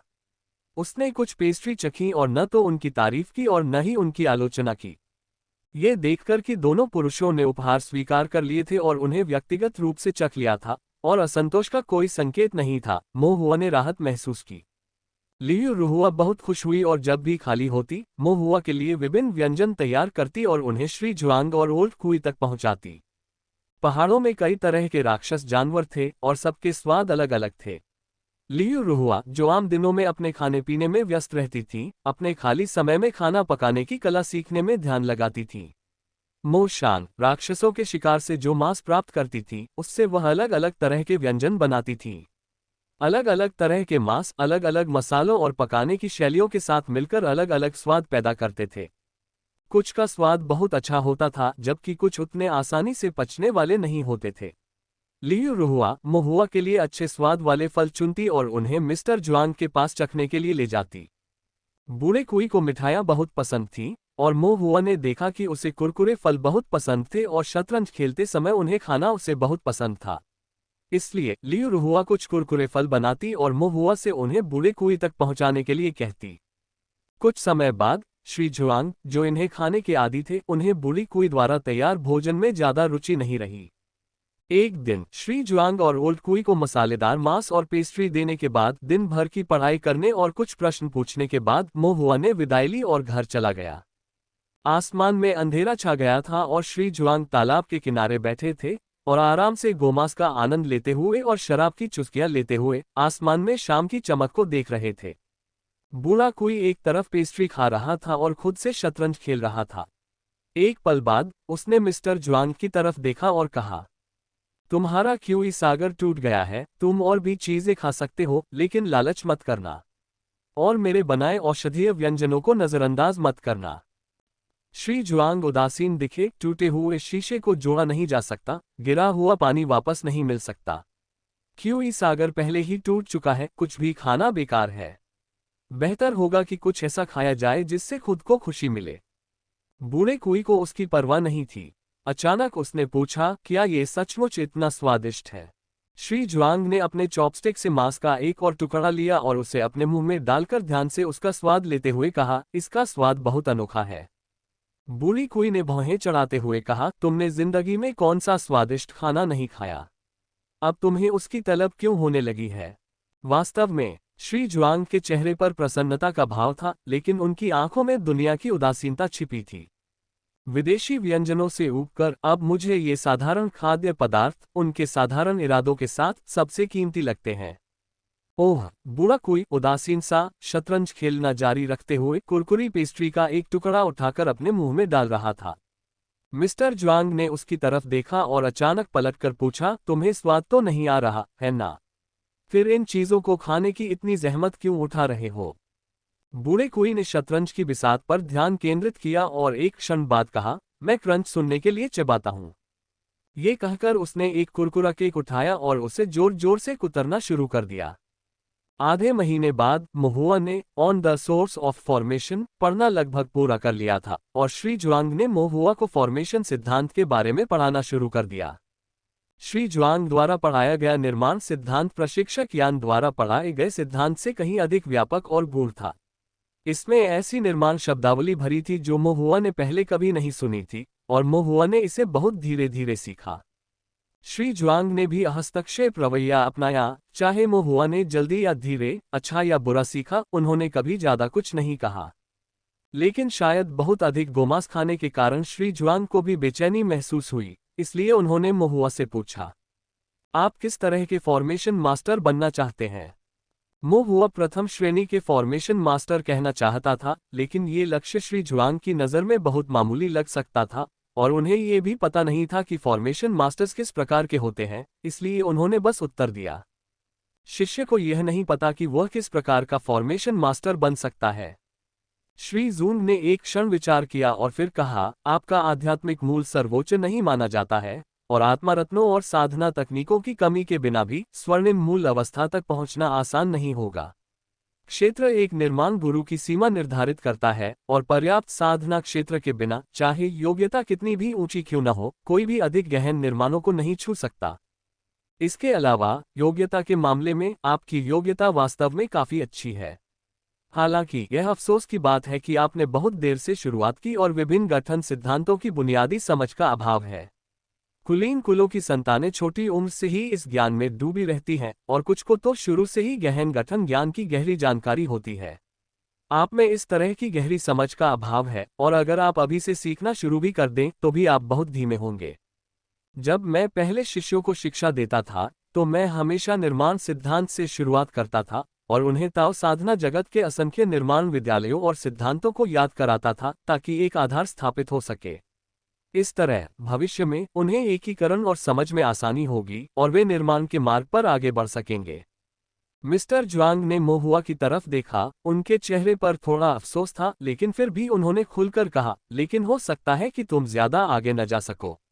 थर्ड ग्रेड फॉर्मेशन मास्टर शायद तुम्हारी सीमा पार कर चुका हो, इसलिए जिस तरह से मैंने तुम्हें पहले पढ़ाया था वह सिर्फ समय की बर्बादी होगी और तुम्हें कोई फायदा नहीं होगा। महुआ की अभिव्यक्ति मंद पड़ गई, वह कुछ निराश महसूस कर रही थी। लेकिन सोचने पर तीसरे दर्जे के फॉर्मेशन मास्टर की बात तो दूर, दूसरे दर्जे का फॉर्मेशन मास्टर बनना भी उसे मन ही मन खुश करने के लिए काफी होगा। आखिरकार पूरे तोंगशियान शहर में भी पहले दर्जे के फॉर्मेशन मास्टर बहुत कम और दूर दूर तक फैले हुए हैं। वह स्वयं भी श्री जुआंग की अपेक्षाओं से लगभग बह गया था। एक पल सोचने के बाद महुआ ने गंभीरता से कहा, स्वर्ग के नीचे हर चीज अपनी नियति का अनुसरण करती है। शिष्य को बस पूरे मन से निर्माण सिद्धांत का अध्ययन करना होगा। वह जिस भी स्तर तक पहुंच पाएगा वही उसका लक्ष्य होगा। लाभ हानि की बहुत अधिक चिंता करने से केवल अपने वास्तविक उद्देश्य से भटकना ही पड़ेगा। कृपया मुझे सिखाने में संकोच न करें, सज्जन। श्री जुआंग आश्चर्यचकित दिखे, एक पल के लिए चुपचाप महुआ को देखते रहे, फिर हल्के से मुस्कुराए और बोले, आप सही कह रहे हैं। इंसान योजनाएं तो बनाता है, लेकिन सफलता या असफलता तो स्वर्ग तय करता है और लाभ हानि के डर से कोई भी अपने मन में दुविधा में नहीं पड़ सकता। चूंकि ऐसा ही है, इसलिए कल मैं एक अलग शिक्षण पद्धति आजमाऊंगा। अगले दिन श्री जुआंग की शिक्षण पद्धति बदल गई। उन्होंने केवल क्यूई शोधन क्षेत्र के लोगों के लिए उपयुक्त निर्माण सिद्धांत पढ़ाया और उसे विभिन्न निर्माणों के साथ संयोजित किया, जिससे महुआ व्यवस्थित और प्रगतिशील तरीके से सीख सके। ये पद्धति प्रशिक्षक यान के दृष्टिकोण के समान ही थी, लेकिन श्री जुआंग के संभवतः उच्च स्तर को ध्यान में रखते हुए उन्होंने अधिक व्यापक दायरा, अधिक व्यापक विवरण और अधिक स्पष्ट संबंध प्रस्तुत किए। महुआ को प्रशिक्षक यान के लिए भी गहरा दुख हुआ, जो अपने सीमित साधना स्तर के कारण एक साधारण प्रशिक्षक से कहीं बढ़कर होते। कम से कम प्रशिक्षण की विरासत और शैक्षणिक दर्शन में प्रशिक्षक यान और अत्यंत कुशल श्री जुआंग में कुछ समानता थी। श्री जुआंग द्वारा पहले पढ़ाए गए गूढ़ निर्माण सिद्धांतों ने महुआ को सिरदर्द दे दिया था। कुछ सिद्धांत महुआ के लिए नए थे, इसलिए वह बिल्कुल अनभिज्ञ था और उन्हें केवल रटकर ही याद कर पाता था, लेकिन अच्छी याददाश्त होने के बावजूद वह इन अमूर्त अवधारणाओं को याद नहीं रख पाता था। अक्सर एक बार याद करने के बाद वह पहले वाले को भूल जाता था, और जब वह पहले वाले को दोबारा पढ़ता तो दूसरे वाले को भूल जाता, जिससे उसकी सीखने की गति धीमी हो जाती थी। मोहुआ के लिए इन चुनौतीपूर्ण अवधारणाओं को महान कुलों द्वारा आधारभूत माना गया, जिससे ये स्पष्ट हुआ कि ऐसे महान कुलताओं साधना जगत में हजारों वर्षों तक अविचल कैसे बने रह सके। साधारण ढीले साधकों और कुलीन कुलों के बीच विरासत और परंपरा में बहुत अधिक असमानता थी, जिसके कारण पूर्व में गठन मास्टर्स की लगभग पूर्ण कमी थी। मोहुआ ने आह भरी। दूसरों से अपनी तुलना करने का कोई मतलब नहीं था, वह बस अपनी तरफ से पूरी कोशिश कर सकता था। उसने खुद को समझाया और फिर अपने मन को शांत किया कि वह मिस्टर ज्वांग की सलाह के अनुसार फॉर्मेशंस का अध्ययन करे। अब क्यूई शोधन क्षेत्र से शुरू करते हुए ड्राइंग फॉर्मेशन और पूरक फॉर्मेशन सिद्धांत पर जोर देते हुए मोहुआ बहुत तेजी से सीख रहा था। क्योंकि मोहुआ दिन रात बड़ी संख्या में आकृतियां बना रहा था, रात में ताओवादी स्तंभ पर और दिन में कागज पर, यहाँ तक कि कभी कभी खाली बैठे हुए वह घास की छड़ी का उपयोग करके जमीन पर आकृतियां बनाता था। जब अकेले गठन में अभ्यास की मात्रा की बात आती है तो कुछ देर के चरण क्यूई शोधन गठन मास्टर्स ने मोहुआ जितना अभ्यास नहीं किया होगा। इसलिए जब श्री ज्वांग ने शिक्षण पद्धति बदली तो मोहुआ ने बहुत तेजी से सीखा। जब उसने सैद्धांतिक भाग पूरा किया और हाथ से आकृतियां बनाना शुरू किया तो उसकी प्रगति और भी तेज हो गई। श्री ज्वांग ने मोहुआ को कई 5 पंक्ति वाले निर्माण पैटर्न दोबारा सिखाए, जिनमें कुछ 5 तत्वों पर आधारित निर्माण भी शामिल थे जो उसने पहले कभी नहीं देखे थे। बूढ़े कुई ने मोहुआ के लिए सभी निर्माण आरेख और स्याही भी तैयार कर ली। मोहुआ ने उत्सुकता से अध्ययन किया और अपने चित्र बनाने में लगे रहे। दिन में वह श्री ज्वांग के शांत निवास में रचनाएं बनाता था और रात में स्वप्नों में वह अपने चेतना सागर में ताओवादी स्तंभों पर अभ्यास करता रहता था। 5 पैटर्न वाली रचनाएं मोहुआ के लिए ज्यादा कठिन नहीं थीं। आमतौर पर कुछ दिनों के अभ्यास के बाद वह एक में महारत हासिल कर लेता था। फिर 6 पैटर्न वाली जल नियंत्रण संरचना आई। पहले मोहुआ की सीमित दिव्य इंद्रिय ने उसे पूरी संरचना बनाने से रोक दिया था, लेकिन अब आधे महीने से ज्यादा के दैनिक अभ्यास और बढ़ी हुई दिव्य इंद्रिय के बाद वह थोड़ी कठिनाई के साथ ही सही 6 पैटर्न वाली संरचना पूरी कर पाया। जल नियंत्रण संरचना पूरी करने के बाद श्री ज्वांग ने कई नई संरचनाएं सिखाईं, जैसे कि 1000 जून संरचना, क्विकसेंट संरचना और लघुमेघ वर्षा संरचना। अपनी दिव्य इंद्रिय और निरंतर दैनिक अभ्यास के बल पर मोहुआ ने आधे महीने में ही इन सभी में महारत हासिल कर ली। श्री ज्वांग मोहुआ की प्रगति और उसके स्वभाव दोनों से काफी संतुष्ट थे। मोहुआ की उम्र के हर बच्चे में प्रतिदिन बैठकर फॉर्मेशन का अध्ययन करने का अनुशासन नहीं था। हालांकि निजी तौर पर श्री ज्वांग को अभी भी थोड़ा अफसोस महसूस हो रहा था और उन्होंने बूढ़ी कुई से कहा, बच्चे मोहुआ की समझ मेरे पहले के अनुमान से कहीं बेहतर है। यह अफसोस की बात है कि वह एक ढीले साधक परिवार से आता है और उसमें प्रशिक्षण की विरासत का अभाव है। उसकी नींव बहुत कमजोर है, वरना वह महान कुलों के उन पसंदीदा बेटों से ज्यादा कमतर नहीं होता। इतनी अच्छी बात क्या है इन पसंदीदा बेटों में? श्री ज्वांग एक क्षण के लिए चुप हो गए। बूढ़ा कुई उसे चुपचाप देख रहा था। उसकी आवाज शांत और उदासीन थी, फिर भी उसमें एक अवर्णनीय उपहास था। क्या तुम उस जमाने के पसंदीदा बेटों में से एक नहीं थे? और जिन शिष्यों को तुमने पहले अपनाया था, क्या वे सभी पसंदीदा बेटे नहीं थे? उनका क्या हुआ? आज तुम कितने निराश और हताश हो गए हो, या मुझे तुम्हें ये सब बताने की जरूरत है? श्री ज्वांग ने आह भरी और दुखी होकर कहा, अगर मैं जवान मर गया तो यह निश्चित रूप से इसलिए होगा क्योंकि तुमने मुझे बहुत परेशान किया है। बूढ़ी कुई अविचलित रही। जीवन और मृत्यु तो पूर्व निर्धारित हैं। ऐसी बातें कहना दर्शाता है कि तुम्हें अभी तक स्वर्गीय दाव के बारे में पहली बात भी समझनी बाकी है। श्रीमान ज्वांग आराम कुर्सी पर लेट गए और गहरे अर्थ के साथ बोले, स्वर्ग और पृथ्वी हृदयहीन है, सभी प्राणियों को तिनके के समान समझते हैं। अगर कोई सचमुच स्वर्गीय दाव को समझ लेता तो क्या उसे अब भी मनुष्य माना जाता? बूढ़ा कुई सूखे पेड़ की तरह स्थिर बैठा हुआ अकेले ही शतरंज खेलता रहा। श्री ज्वांग ने कई ऐसे फॉर्मेशन पढ़ाए जिनमें 6 पैटर्न शामिल थे, क्योंकि 6 पैटर्न वाले फॉर्मेशन काफी पूर्ण थे और उनमें कई मौलिक फॉर्मेशन बीज शामिल थे, इसलिए पर्याप्त अध्ययन और अंतर्दृष्टि की आवश्यकता थी। एक बार जब मोहुआ ने 6 पैटर्न संरचनाओं में महारत हासिल कर ली, तो जब श्री ज्वांग ने 7 पैटर्न संरचनाओं को सिखाने की तैयारी की तो उन्होंने कुछ आश्चर्यजनक पाया। मोहुआ की दिव्य भावना कुछ ज्यादा ही तेजी से विकसित हो रही थी। जब श्री ज्वांग ने पहली बार मोहुआ को देखा तो मोहुआ की दिव्य भावना 6 संरचना पैटर्न बनाने के लिए अपर्याप्त थी, फिर भी 1 महीना बीत चुका था और न केवल मोहुआ की दिव्य भावना उसे 6 संरचना पैटर्न वाले एक पूरे गठन को पूरा करने में मदद कर सकती थी, बल्कि अब वह 7 पैटर्न वाली संरचना में उनमें से 6.5 संरचना पैटर्न भी बना सकता था। 1 महीने की अवधि में मोहुआ की आध्यात्मिक शक्ति में बहुत कम प्रगति हुई थी, लेकिन उसकी दिव्य भावना तेजी से बढ़ी। श्री जुआंग ने अपनी भौहें थोड़ी सिकुड़ी, उन्हें लगा कि कुछ गड़बड़ है। एक दिन जब मोहुआ एक फॉर्मेशन सीख रहा था जिसमें 7 फॉर्मेशन पैटर्न शामिल थे, श्री जुआंग ने अचानक पूछा, मोहुआ, क्या आप विजुअलाइजेशन कानून से परिचित हैं? मोहुआ हैरान होकर बोला, शिष्य ने इसके बारे में कभी नहीं सुना।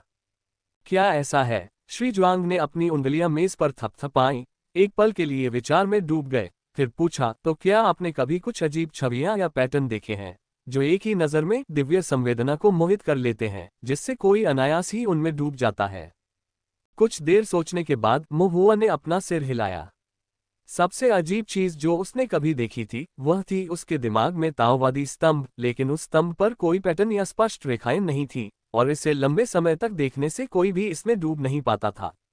श्री जुआंग एक क्षण के लिए चुप रहे, फिर बोले, आपकी दिव्य भावना दूसरों की तुलना में तेजी से बढ़ रही है, आपको इसका एहसास हो गया होगा। मोहुआ ने सिर हिलाया और कहा, शिष्य दिन में आकृतियां बनाता है और रात में मैं उनका अभ्यास करने के सपने देखता हूं। इसके अलावा सपनों में आकृतियां बनाने से दिव्य ज्ञान नष्ट नहीं होता। इस प्रकार रात दिन मेरी दिव्य ज्ञान धीरे धीरे प्रबल होता जाता है।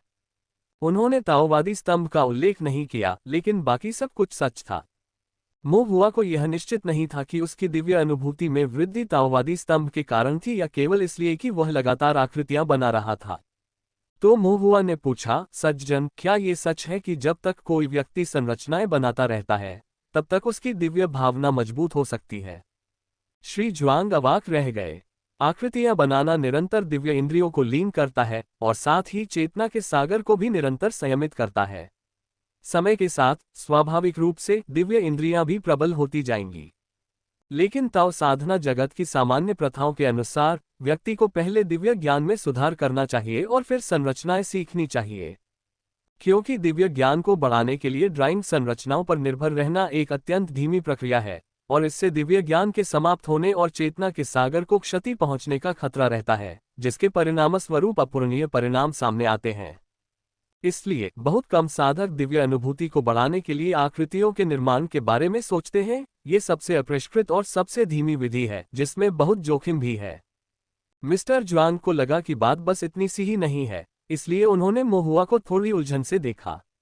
लेकिन जब उन्होंने मोहुआ की नजरें पकड़ी तो उन्हें मोहुआ की साफ आंखों में एक अनोखी गंभीरता और स्पष्टवादिता नजर आई।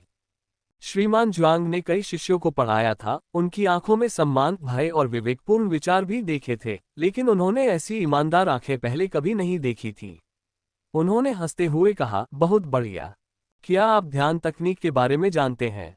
श्री जुआंग ने फिर पूछा। मोहुआ ने फिर भी अपना सिर हिलाया। ध्यान तकनीक एक साधक को ध्यान के माध्यम से कम समय में मानसिक एकाग्रता की अवस्था में प्रवेश करने में मदद कर सकती है और इस प्रकार दिव्य अनुभूति को अधिक तेजी से पुनः प्राप्त कर सकती है। आमतौर पर यह ऐसी चीज नहीं है जिसे आपकी साधना के साधक को सीखना चाहिए। हालांकि आप थोड़े विशिष्ट हैं और आप इसे अभी सीखना शुरू कर सकते हैं। मोहुआ को समझ नहीं आया कि वह विशेष हिस्सा कहाँ था जिसका जिक्र श्री जुआंग ने किया था, लेकिन वह कुछ नया सीखकर खुश थे और उन्होंने जवाब दिया, धन्यवाद सज्जन। लेकिन एक बात याद रखना, श्री जुआंग की अभिव्यक्ति गंभीर हो गई। यदि कोई आपसे पूछे कि आपकी दिव्य भावना इतनी तेजी से क्यों बढ़ रही है, तो आपको कहना होगा कि यह उस ध्यान तकनीक के कारण है जो मैंने आपको सिखाई थी और इससे अधिक कुछ कहने की आवश्यकता नहीं है। मोहुआ थोड़ा उलझन में था, लेकिन उसने महसूस किया कि श्री जुआंग का इरादा अच्छा था और उसने चुपचाप अपने शब्दों को दिल में रख लिया।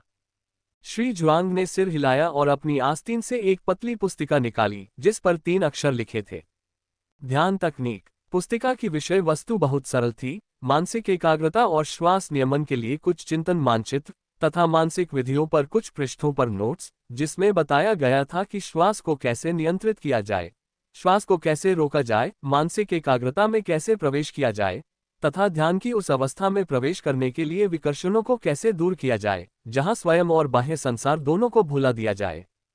मोहुआ ने कुछ मानचित्रों और कुछ पंक्तियों की पुस्तिका पर नजर डाली, तो वह बोलने में झिझकने लगा। क्या आपको लगता है कि यह बहुत आसान है? मो हुआ ने सिर हिलाया, फिर पूछा, सज्जन, क्या ये सिर्फ एक बुनियादी ध्यान विधि है?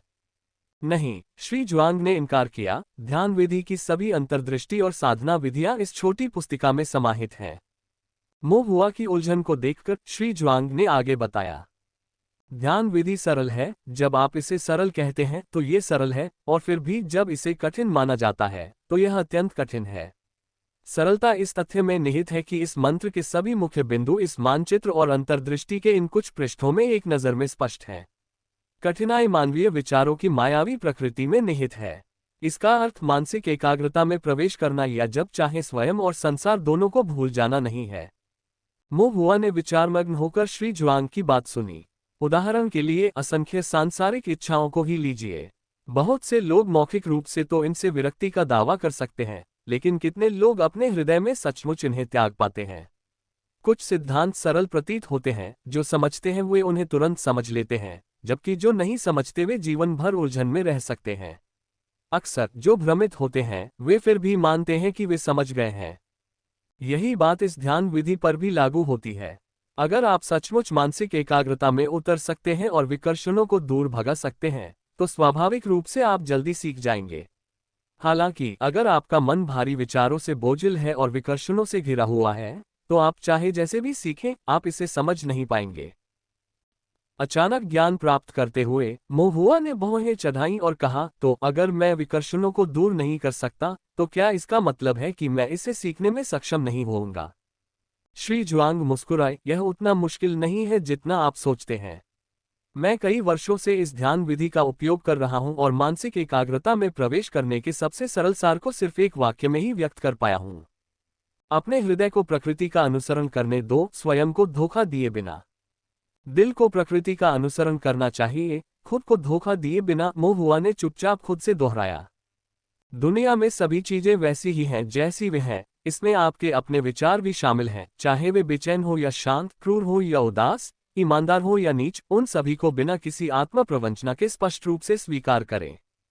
यदि आप इन दो चीजों को प्रबंधित करते हैं, तो हृदय पानी की तरह शांत और दर्पण की तरह स्पष्ट हो सकता है, और आप कुछ हद तक मानसिक एकाग्रता में प्रवेश करने में सक्षम होंगे।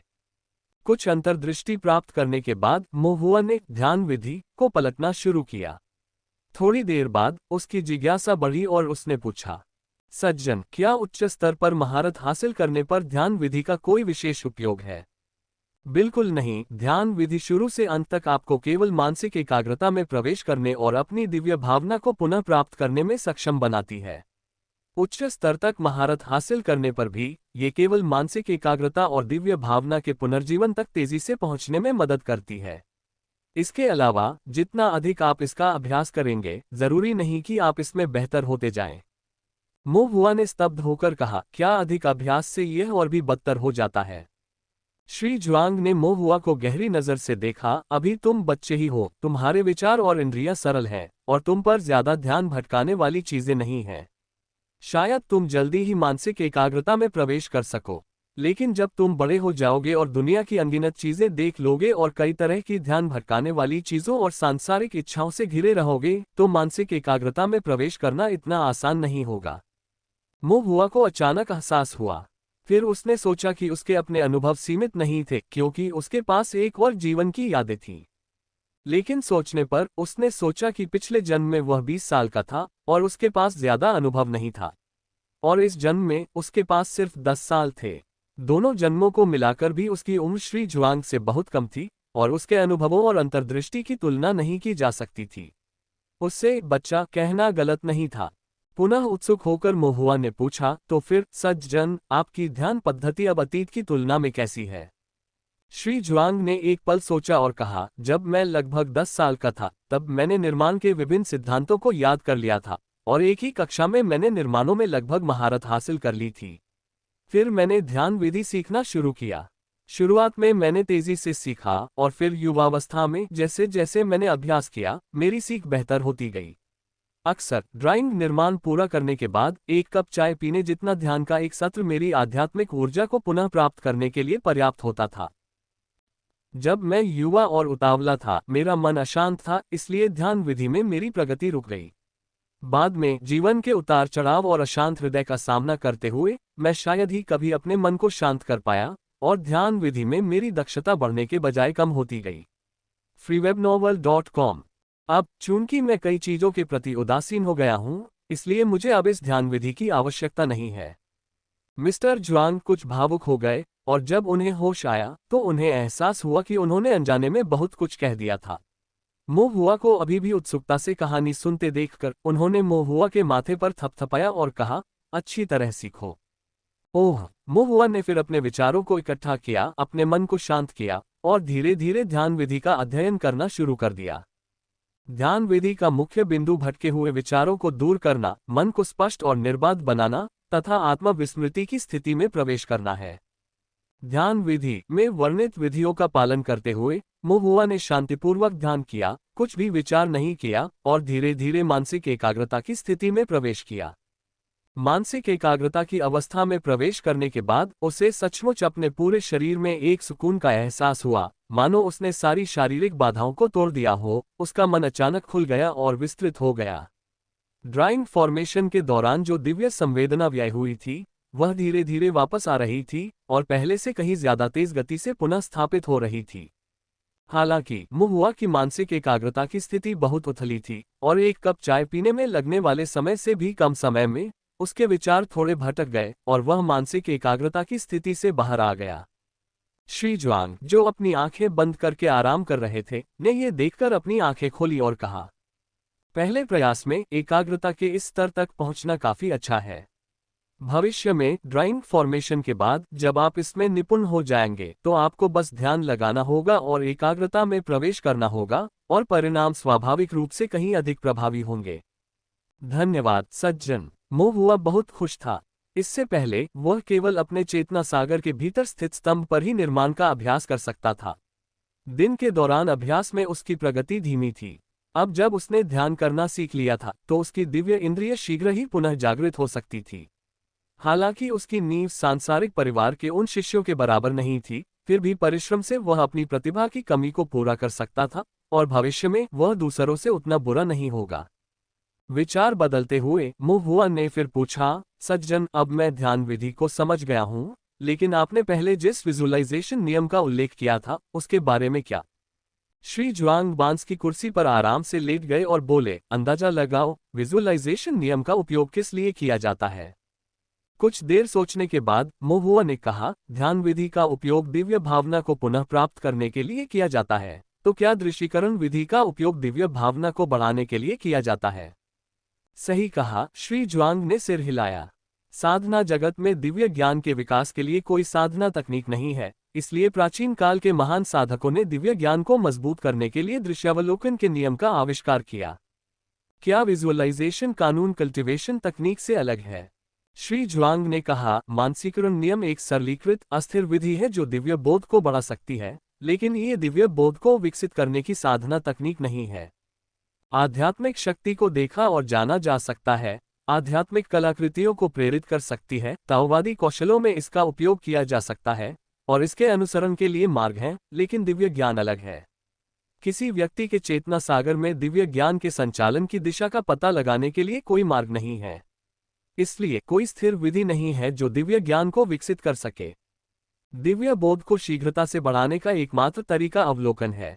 ऐसे पैटर्न, पात्रों या प्राचीन वस्तुओं का अवलोकन करना जिनमें स्वर्गीय दाव या शक्तिशाली दिव्य बोध के सिद्धांत एक निश्चित सीमा तक समाहित हो, उन्हें आत्मसात करने और दिव्य बोध में क्रमिक वृद्धि करने में सहायक होता है। हालांकि मानस दर्शन का ये रूप व्यक्ति दर व्यक्ति भिन्न होता है, क्योंकि अलग अलग व्यक्ति अलग अलग प्रभाव प्राप्त करते हैं। उन कुलीन कुलों में भी अभ्यास के लिए उपलब्ध चिंतन मानचित्र अत्यंत दुर्लभ है, इसलिए ताओ साधना जगत में इनका व्यापक प्रसार नहीं है।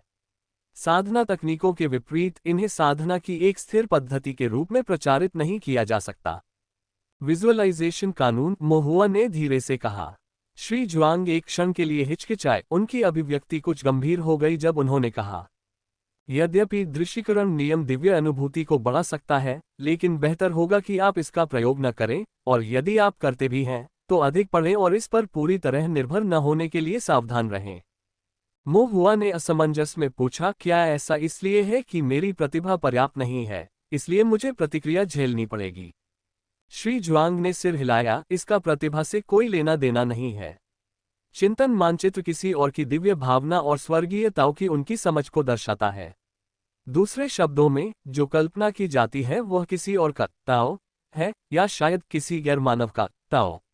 एक बार दिव्य भावना इसमें डूब जाए तो अक्सर इसके बेहद भयानक परिणाम हो सकते हैं। मो हुआ का दिल ठंडा पड़ गया। श्री जुआंग ने हाथ हिलाते हुए कहा, इन मामलों में अभी आपको चिंता करने की जरूरत नहीं है। आपको बस फॉर्मेशन सीखने पर ध्यान केंद्रित करना है। जहां तक चिंतन मानचित्र जैसी चीजों का सवाल है, हो सकता है कि भविष्य में आपको उनसे सामना भी न हो। इन शब्दों के बाद श्री जुआंग ने मो हुआ को कुछ और बार ध्यान विधि का अभ्यास कराया जब तक कि आकाश धीरे धीरे अंधेरा नहीं हो गया, फिर मो हुआ को जाने दिया। कुछ दिनों बाद मो हुआ ध्यान विधि में पूरी तरह निपुण हो गया। मानसिक एकाग्रता में प्रवेश करने के बाद उसकी दिव्य इंद्रिय पहले से दोगुनी तेजी से ठीक हो गई, और जहां पहले उसे एक निर्माण चित्र बनाने के बाद 1 घंटे आराम करना पड़ता था, वहीं अब उसे ठीक होने के लिए बस 2-3 कप चाय पीने जितना समय चाहिए था। हालांकि ध्यान विधि को समझने में लगे रहने के बावजूद उन्हें कोई सुधार महसूस नहीं हुआ। शायद यही श्री जुआंग का आशय था जब उन्होंने कहा कि मानसिक एकाग्रता में प्रवेश के लिए एक खास मनोवृत्ति की आवश्यकता होती है, और समय के साथ मनोवृत्ति में कोई महत्वपूर्ण परिवर्तन किए बिना ध्यान के प्रभाव नहीं बढ़ेंगे। प्रभाव केवल वर्षों तक बने रहने के बाद धीरे धीरे बेहतर होंगे। इस तरह का प्रयास पानी पीसने जैसा था, ऐसा काम नहीं था जिसके लिए कोई थोड़े समय में चिंतित हो सके।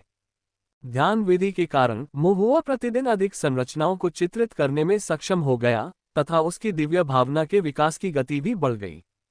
इसके बाद लगभग 1 महीने तक मो हुआ ने अपना अधिकांश समय श्री जुआंग से फॉर्मेशन सीखने में बिताया। कभी कभी जब श्री जुआंग को आलस्य महसूस होता तो वह मो हुआ को कुछ दिन की छुट्टी दे देते।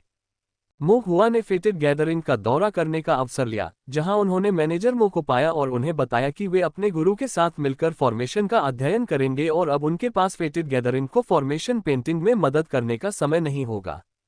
मैनेजर मो को आश्चर्य नहीं हुआ और उन्होंने केवल मो हुआ की ओर देखा, क्या ये संरचनाएं आपके बड़े भाई द्वारा चित्रित नहीं की गई थी?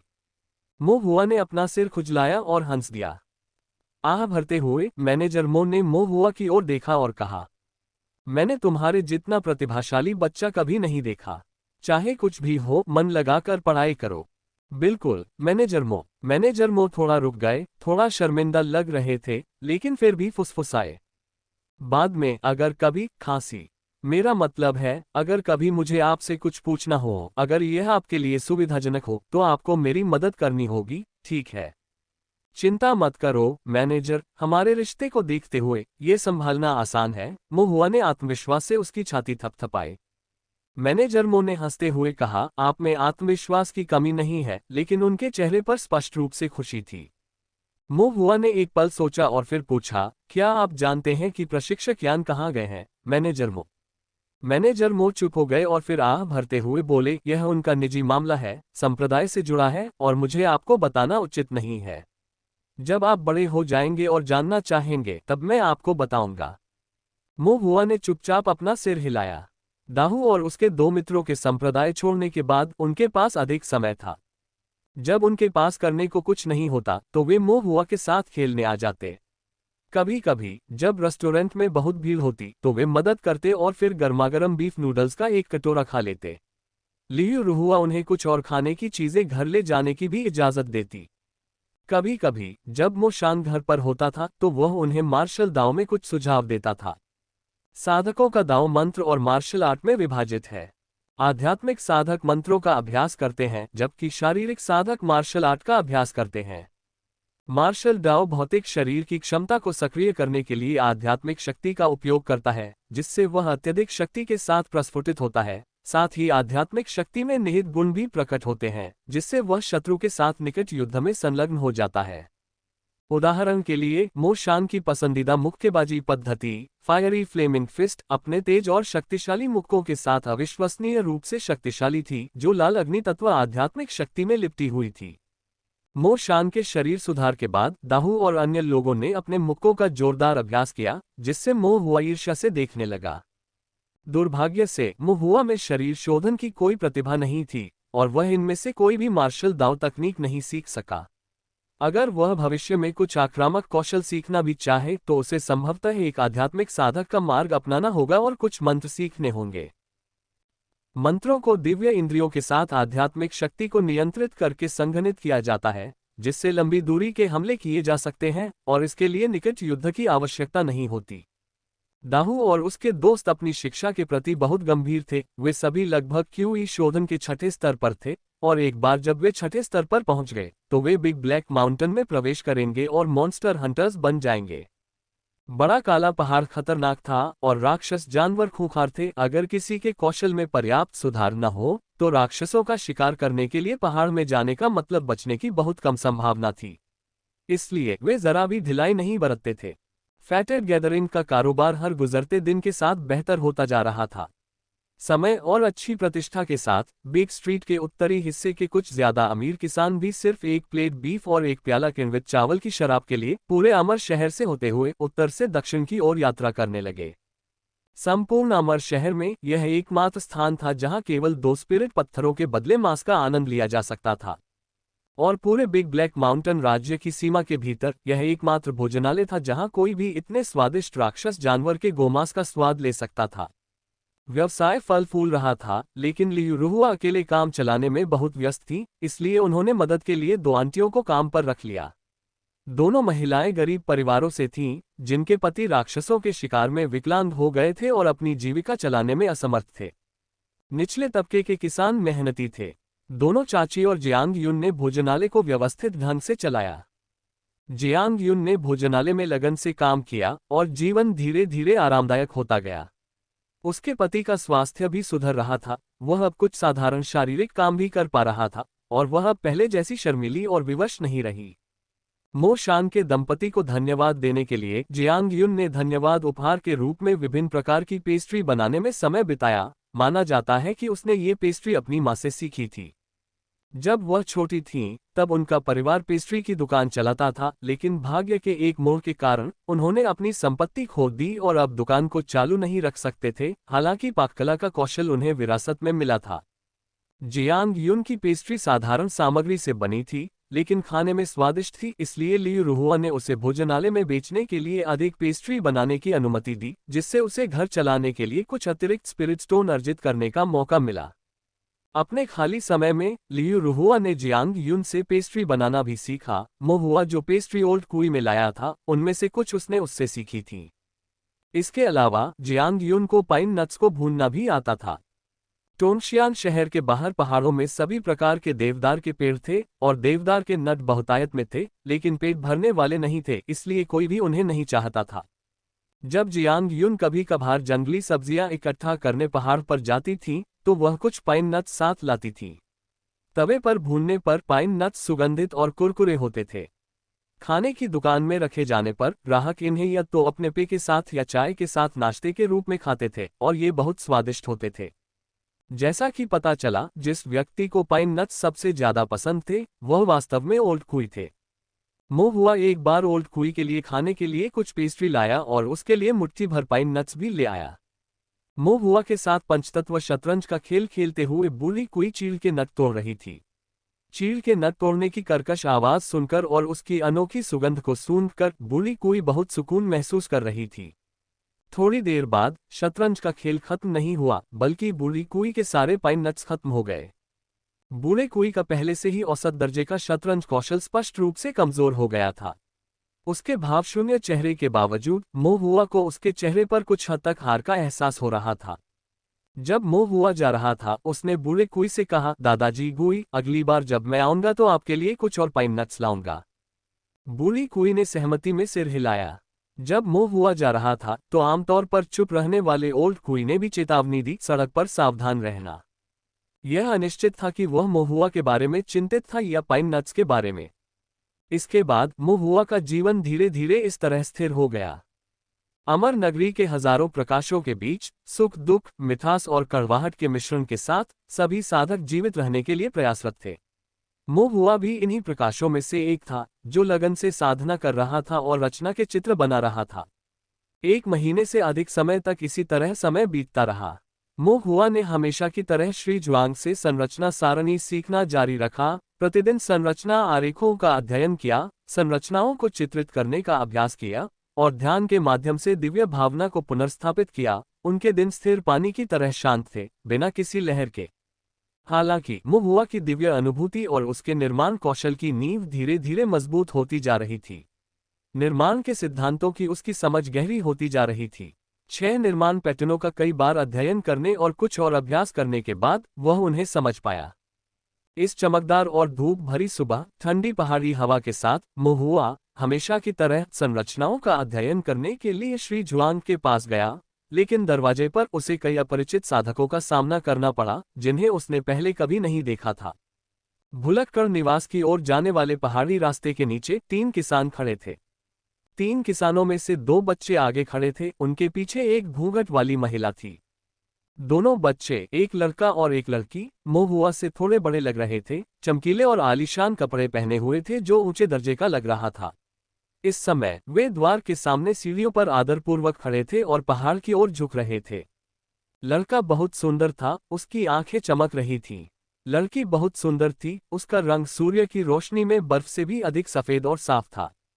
दूर से देखने पर वे दोनों एक गोल्डन बॉय और जेड गर्ल की तरह दिख रहे थे जो किसी अमर के नीचे सेवा कर रहे थे।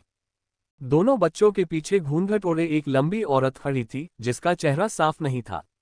वह किसी गृहस्वामी या कुल की पहरेदार लग रही थी। उसके आसपास आध्यात्मिक शक्ति के उतार चढ़ाव का कोई निशान नहीं था, फिर भी उसमें एक ऐसा दमनकारी भाव था जो मो हुआ ने पहले कभी महसूस नहीं किया था।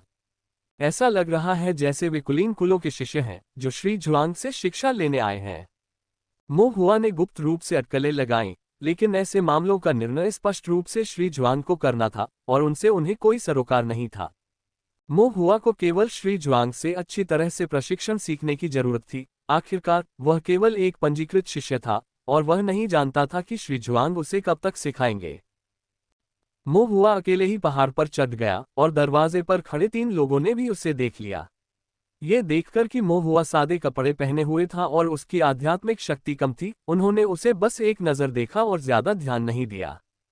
ऐसा तब तक होता रहा जब तक मो हुआ उनके पास से नहीं गुजर गया और दूर पहाड़ी रास्ते पर कदम रखते हुए धुंध में छिपे आंगन तक नहीं पहुंच गया। फिर अपने हाथ के एक छोटे से धक्के से उसने बांस का वह दरवाजा खोल दिया जिसके अंदर आने के लिए तीनों पूरी रात इंतजार कर रहे थे और जो कई घंटों से नहीं खुला था, और इस तरह अंदर घुसा जैसे कि वह अपने ही घर में हो। तीनों लोगों के चेहरों पर एक जटिल भाव दिखाई देने लगा। दोनों बच्चे पीछे खड़ी महिला की तरफ देखे बिना नहीं रह सके, जिसने चुपके से सिर हिलाकर उन्हें धैर्य रखने का इशारा किया। तभी बच्चों ने अपना मन शांत किया और सम्मानपूर्वक इंतजार करना जारी रखा।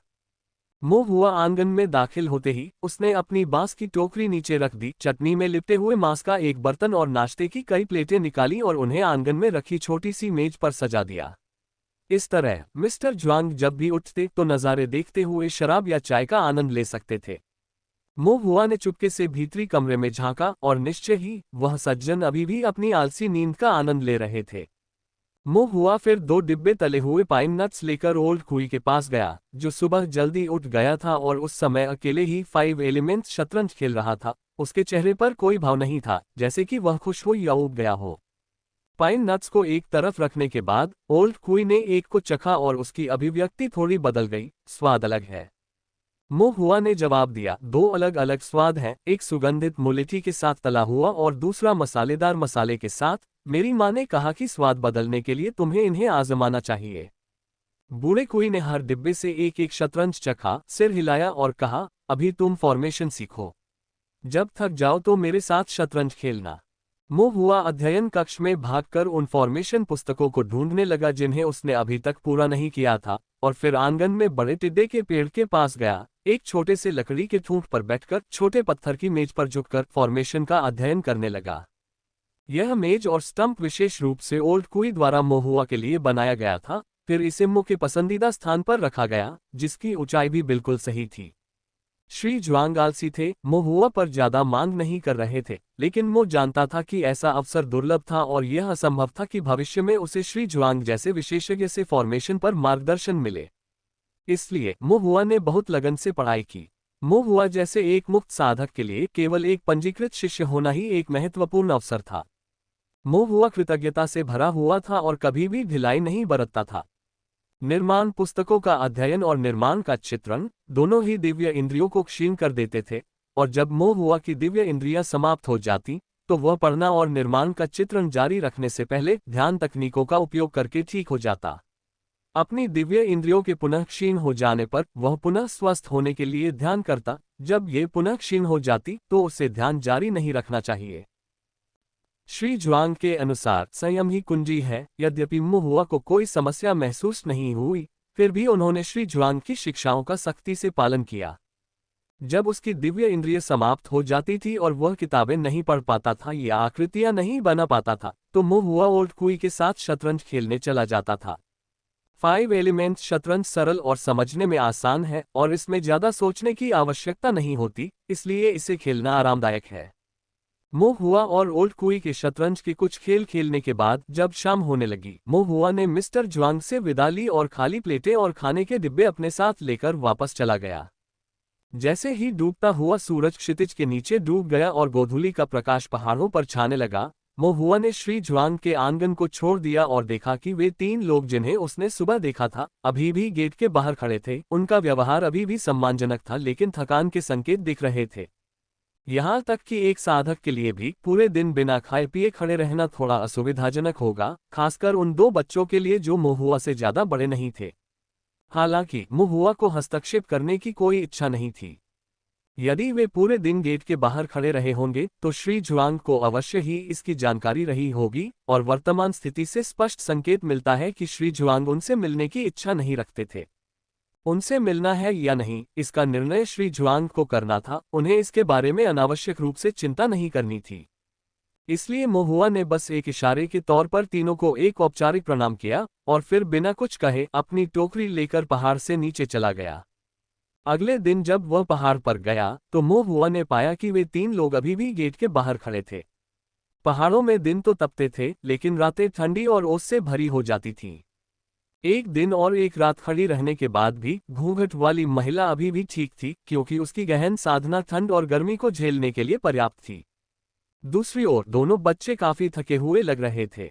लड़के के चेहरे पर थकावट साफ दिखाई दे रही थी। साफ दिख रहा था कि वह खुद को मजबूरी में झेल रहा है। उसकी आंखों में जिद साफ दिखाई दे रही थी। लड़की का चेहरा और भी पीला पड़ गया था, ओस से लदे नाशपाती के फूलों जैसा, फिर भी उसकी स्पष्ट आंखों में दृढ़ संकल्प झलक रहा था। मोह हुआ ने एक और नजर चुराए और आश्चर्यचकित हुए बिना नहीं रह सका। सुंदर लोग वास्तव में हर समय अच्छे दिखते हैं। फिर भी मोह हुआ का दिल अविचलित रहा। इस दुनिया में एक महिला जितनी अधिक सुंदर होती है, उसका आपसे उतना ही कम संबंध होता है। मोह हुआ ने पिछले दिन की तरह बांस के दरवाजे को ऐसे खोला जैसे कुछ भी गलत न हुआ हो, और तीनों लोगों की जटिल निगाहों और हल्के आक्रोश को देखते हुए अपनी टोकरी को श्री ज्वांग के आंगन में ले गया। मोह हुआ ने सोचा था कि ज्यादा से ज्यादा 3-4 दिन में वे तीनों चले जाएंगे, लेकिन वे 7 दिन तक दरवाजे पर इंतजार करते रहे। उनके चेहरे कागज की तरह सफेद हो गए थे और फिर भी पीछे हटने का कोई संकेत नहीं था। मोह हुआ उनकी दृढ़ता की प्रशंसा किए बिना नहीं रह सका, विशेषकर ये देखते हुए कि जब वह स्वयं श्री ज्वांग से मिलने आया था तो उसे कोई बाधा नहीं पहुंचाई गई थी। फिर भी ये तीनों 7 दिनों तक बिना खाए पिए खड़े रहे थे और गेट से भी नहीं गुजरे थे, जिससे उसे थोड़ी शर्म महसूस हुई।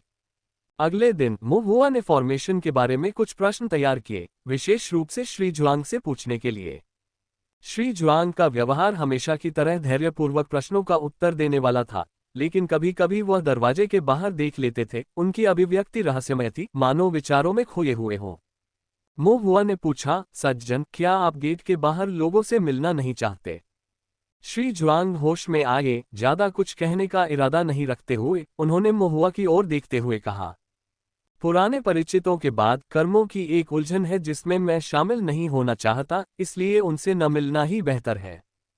तो मैं उन्हें जाने के लिए कह दूंगी, मोह हुआ ने कहा। मिस्टर ज्वांग के चेहरे पर मुस्कान आ गई। वे 7 दिन से डटे हुए हैं। अगर उन्हें जाना होता तो अब तक निकल गए होते। इतना सब कुछ होने के बाद क्या वे तुम्हारी बात सुनेंगे? बिना कोशिश किए हमें कैसे पता चलेगा? मोह हुआ मुस्कुराया। वे 7 दिनों से बाहर खड़े हैं, आपकी शांति भंग कर रहे हैं, और आप उनकी वजह से ठीक से सो भी नहीं पा रहे हैं। पहले आप अक्सर दोपहर तक सोते रहते थे, अब आप दोपहर को उठते हैं। श्री ज्वांग ने प्रसन्न होकर कहा, ठीक है, जाओ, कोशिश करो और उन्हें जाने पर मजबूर करो, अब इन पहाड़ों की शांति को और भंग मत करो।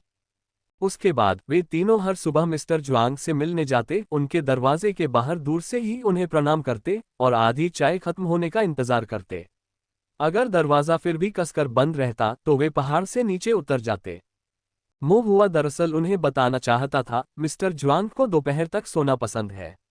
आप गलत समय पर आ रहे हैं।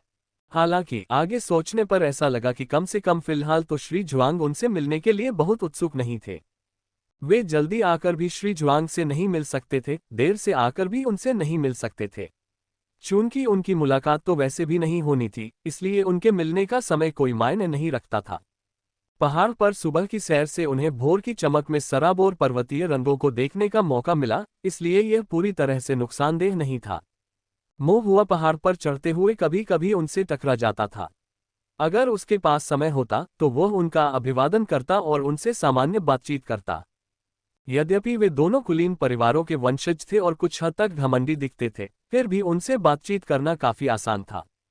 उनके साथ बातचीत में मोहुआ को पता चला कि उनका उपनाम बाई था।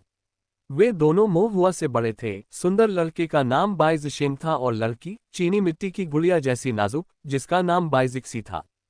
वे दोनों भाई बहन थे जो अपने परिवार के बुजुर्गों के आदेश पर श्री जुआंग को सम्मान देने और संरचनाओं के बारे में जानने के लिए दूर से आए थे। बाई जिशेंग बातूनी थी, बाई जिक्सी कम। दोनों भाई बहन एक दूसरे से कुछ हद तक मिलते जुलते थे, लेकिन बाई जिक्सी स्पष्ट रूप से अधिक सुंदर थी और उसकी सुंदरता लगभग अत्यधिक थी। दूर से देखने पर महुआ को लगता था कि वह केवल सुंदर और अति सुंदर है, लेकिन पास से देखने पर उसकी युवा उम्र के बावजूद उसकी चीनी मिट्टी की विशेषताएं आश्चर्यजनक रूप से सुंदर और दोषरहित लगती थीं। क्या ये सचमुच किसी इंसान का चेहरा हो सकता है? महुआ हैरान रह गया। नुवा द्वारा मिट्टी से इंसानों को गढ़ने के बारे में आम कहावतें प्रचलित हैं। जाहिर है कुछ मिट्टी से बने थे, लेकिन कुछ, जैसे उनसे पहले बाई जिक्सी, जाहिर तौर पर मिट्टी से नहीं बने थे। जब नुवा ने उसे बनाया था तो संभवतः उसने चंद्रमा और बर्फ की चमक का उपयोग किया था तथा जैद की हड्डियां और बर्फ का रंग तैयार किया था। मोहुआ ने बाई जिक्सी पर एक और नजर डाली और मन ही मन सोचा, कहते हैं कि सुंदरता मुसीबत का सबब बन सकती है। मां नुवा किसी व्यक्ति का निर्माण नहीं कर रही थी, वे विपत्ति का निर्माण कर रही थी। freewebnovel.com। बाई भाई बहनों के पीछे पीछे चेहरे को ढककर चलने वाली महिला को आंटी जू कहा जाता था, जिसे संभवतः परिवार ने उनकी यात्रा के दौरान उनकी सुरक्षा के लिए भेजा था। मोहुआ आंटी जू के क्षेत्र के बारे में अनिश्चित था, लेकिन उसे यकीन था कि उसकी साधना कम नहीं थी, क्योंकि वह एक सूक्ष्म दमनकारी आभा बिखेरती थी जिसे उसने अन्य साधकों से कभी महसूस नहीं किया था। मोहुआ ने पहले जिस सर्वोच्च लोक के साधक को देखा था वह तोंगशियान द्वार के वृद्ध संप्रदाय प्रमुख थे, जो क्यूई आधार मध्य चरण में थे। हालांकि संप्रदाय प्रमुख के मिलनसार स्वभाव और उम्र के साथ कम होती आध्यात्मिक शक्ति के कारण दमनकारी भावना आंटीजू की तरह प्रबल नहीं थी। कम से कम ये फाउंडेशन स्थापना चरण की खेती होनी चाहिए। मोहुआ ने चुपचाप अनुमान लगाया।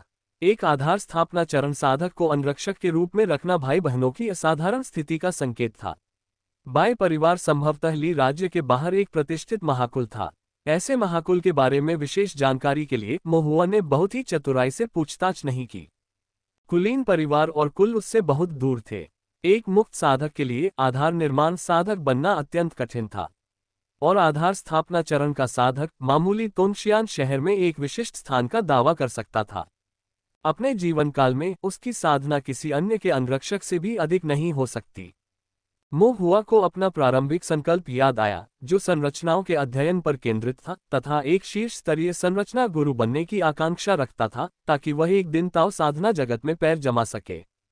श्री जुआंग ने भाई बहनों की प्रतिदिन सुबह की मुलाकातों पर कोई टिप्पणी नहीं की। ऐसा प्रतीत होता है कि उन्होंने इस मामले को स्वाभाविक रूप से स्वीकार कर लिया है, फिर भी उन्होंने उनसे मिलने का कोई इरादा नहीं दिखाया। फिर भी ऐसा प्रतीत हुआ कि श्री जुआंग भी शांत हो गए थे तथा उनकी दैनिक दिनचर्या सामान्य हो गई थी। वह अब भी दोपहर में उठता था, फिर आंगन में बैठकर शराब के साथ गोमांस या चाय के साथ पेस्ट्री खाता था, पहाड़ी दृश्य को देखता हुआ चिंतन में खो जाता था। मोहुआ ने फॉर्मेशन आर्ट, ड्राइंग फॉर्मेशन, ध्यान, फिर से ड्राइंग फॉर्मेशन सीखना जारी रखा, और जब भी उन्हें संदेह होता तो वे श्री जुआंग से परामर्श लेते। एक दिन श्री जुआंग ने अचानक महुआ से 3 प्रतिभाओं का गठन नामक एक गठन आरेख बनाने के लिए कहा। इस संरचना में 6 संरचना पैटर्न शामिल थे। महुआ की वर्तमान दिव्य भावना के साथ इसे पूरा करना असंभव था और इसकी संरचना भी बहुत अजीब लग रही थी, जो पहले मिले 5 तत्वों वाले संरचना से बिल्कुल अलग थी। मिस्टर जुआंग ने महुआ को सिर्फ एक दिन का समय दिया। अगले दिन वह देखना चाहते थे कि महुआ फॉर्मेशन का कितना हिस्सा खींच पाता है, चाहे वह कितना भी बड़ा क्यों न हो। समर्पित महुआ ने पूरा दिन 3 प्रतिभाओं की संरचना के निर्माण आरेख का अध्ययन किया और कई बार उसे चित्रित करने का प्रयास किया। शाम को वह वापस गया और अपनी चेतना के सागर में बचे हुए स्तंभ पर पूरी रात अभ्यास किया। अगले दिन श्री जुआंग के सामने वह व्यवस्थित और जबरदस्ती ढंग से संरचना बनाने में कामयाब रहा। हालांकि अपर्याप्त दिव्य ज्ञान के कारण उसके द्वारा बनाए गए कुछ संरचना पैटर्न अप्रभावी रहे। मिस्टर जुआंग ने ज्यादा कुछ नहीं कहा। महुआ के थके हुए चेहरे और कुछ पीले रंग को देखकर उन्हें एहसास हुआ कि ये दिव्य इंद्रियों के अति प्रयोग का नतीजा है। इसलिए उन्होंने धूप बत्ती जलाई। हल्का धुआं उठ रहा था जिसमें एक तीखी खुशबू थी जो इंद्रियों को ताजगी दे रही थी। श्री जुआंग ने कहा, यह शांतिदायक धूप है। ये दिव्य इंद्रियों को पोषित करती है। जब तक धूप जल न जाए तब तक यही ध्यान करो, फिर वापस आकर आराम करो। आज और कोई रचना मत बनाओ। धन्यवाद सज्जन। अपनी कृतज्ञता व्यक्त करने के बाद महुआ ध्यान करने बैठ गया और उसने पाया कि उसकी दिव्य इंद्रियां तेजी से ठीक हो रही हैं। लगभग 2 कप चाय पीने में लगने वाले समय के बाद शांतिदायक धूप बुझ गई और महुआ ने सम्मानपूर्वक विदा ली। महुआ के जाने के बाद श्री जुआंग ने महुआ द्वारा बनाए गए 3 प्रतिभाओं के स्वरूप को देखा और चिंतन में डूब गए तथा काफी देर तक कुछ नहीं बोले। बूढ़ी कुई कमरे में दाखिल हुई और ये देखकर पूछा, क्या चित्र अच्छा नहीं था? श्री जुआंग ने सिर हिलाया। बात अच्छे या बुरे होने की नहीं है। अपर्याप्त दिव्य ज्ञान और सीमित समय के साथ ये संरचना संभवतः अच्छी तरह से तैयार नहीं की जा सकती। गलतियां तो होंगी ही, लेकिन श्री जुआंग ने अपनी भौहें सिकोड़ते हुए कहा, ये बच्चा महुआ बहुत जल्दी सीखता है।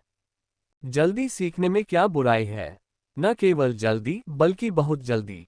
श्री जुआंग ने 3 प्रतिभाओं का गठन प्रस्तुत किया और कहा, ये 3 प्रतिभाओं वाला स्वरूप 5 तत्वों वाले स्वरूप से बिल्कुल अलग स्वरूप धुरी का उपयोग करता है और स्वरूपन पैटर्न भी भिन्न है।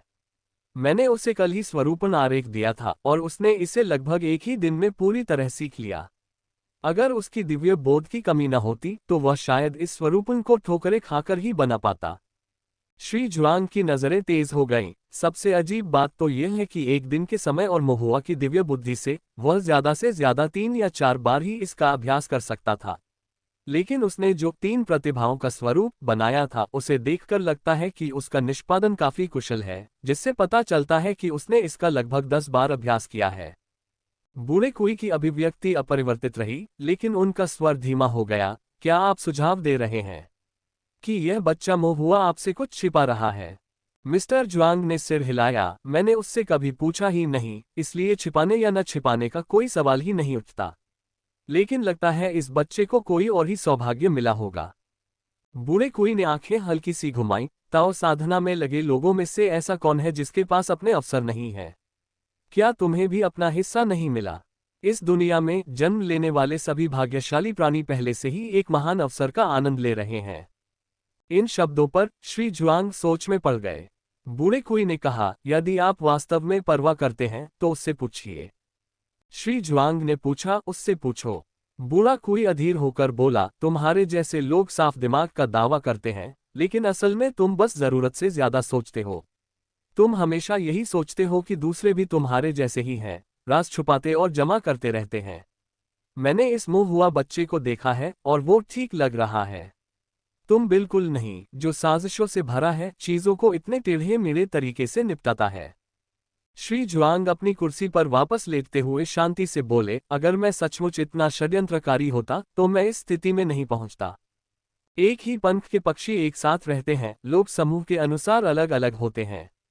तुम सोचते हो कि तुम चतुर हो, चालाक लोगों के साथ व्यवहार करना पसंद करते हो, लेकिन तुम्हारा दिल उनके जितना गंदा नहीं है, इसलिए स्वाभाविक रूप से तुम मात खा जाते हो। तुम जो बोते हो वही काटते हो, तुम दूसरों को दोष नहीं दे सकते। श्री जुआंग ने कड़वाहट से मुस्कुराते हुए कहा, ये सही है, यही कारण है कि अब मैं थोड़ी शांति पाने के लिए केवल आप जैसे किसी व्यक्ति के साथ रह सकता हूँ, जो हृदय से रहित है। बूढ़े कुई का चेहरा भावहीन रहा और उन्होंने कुछ और नहीं कहा।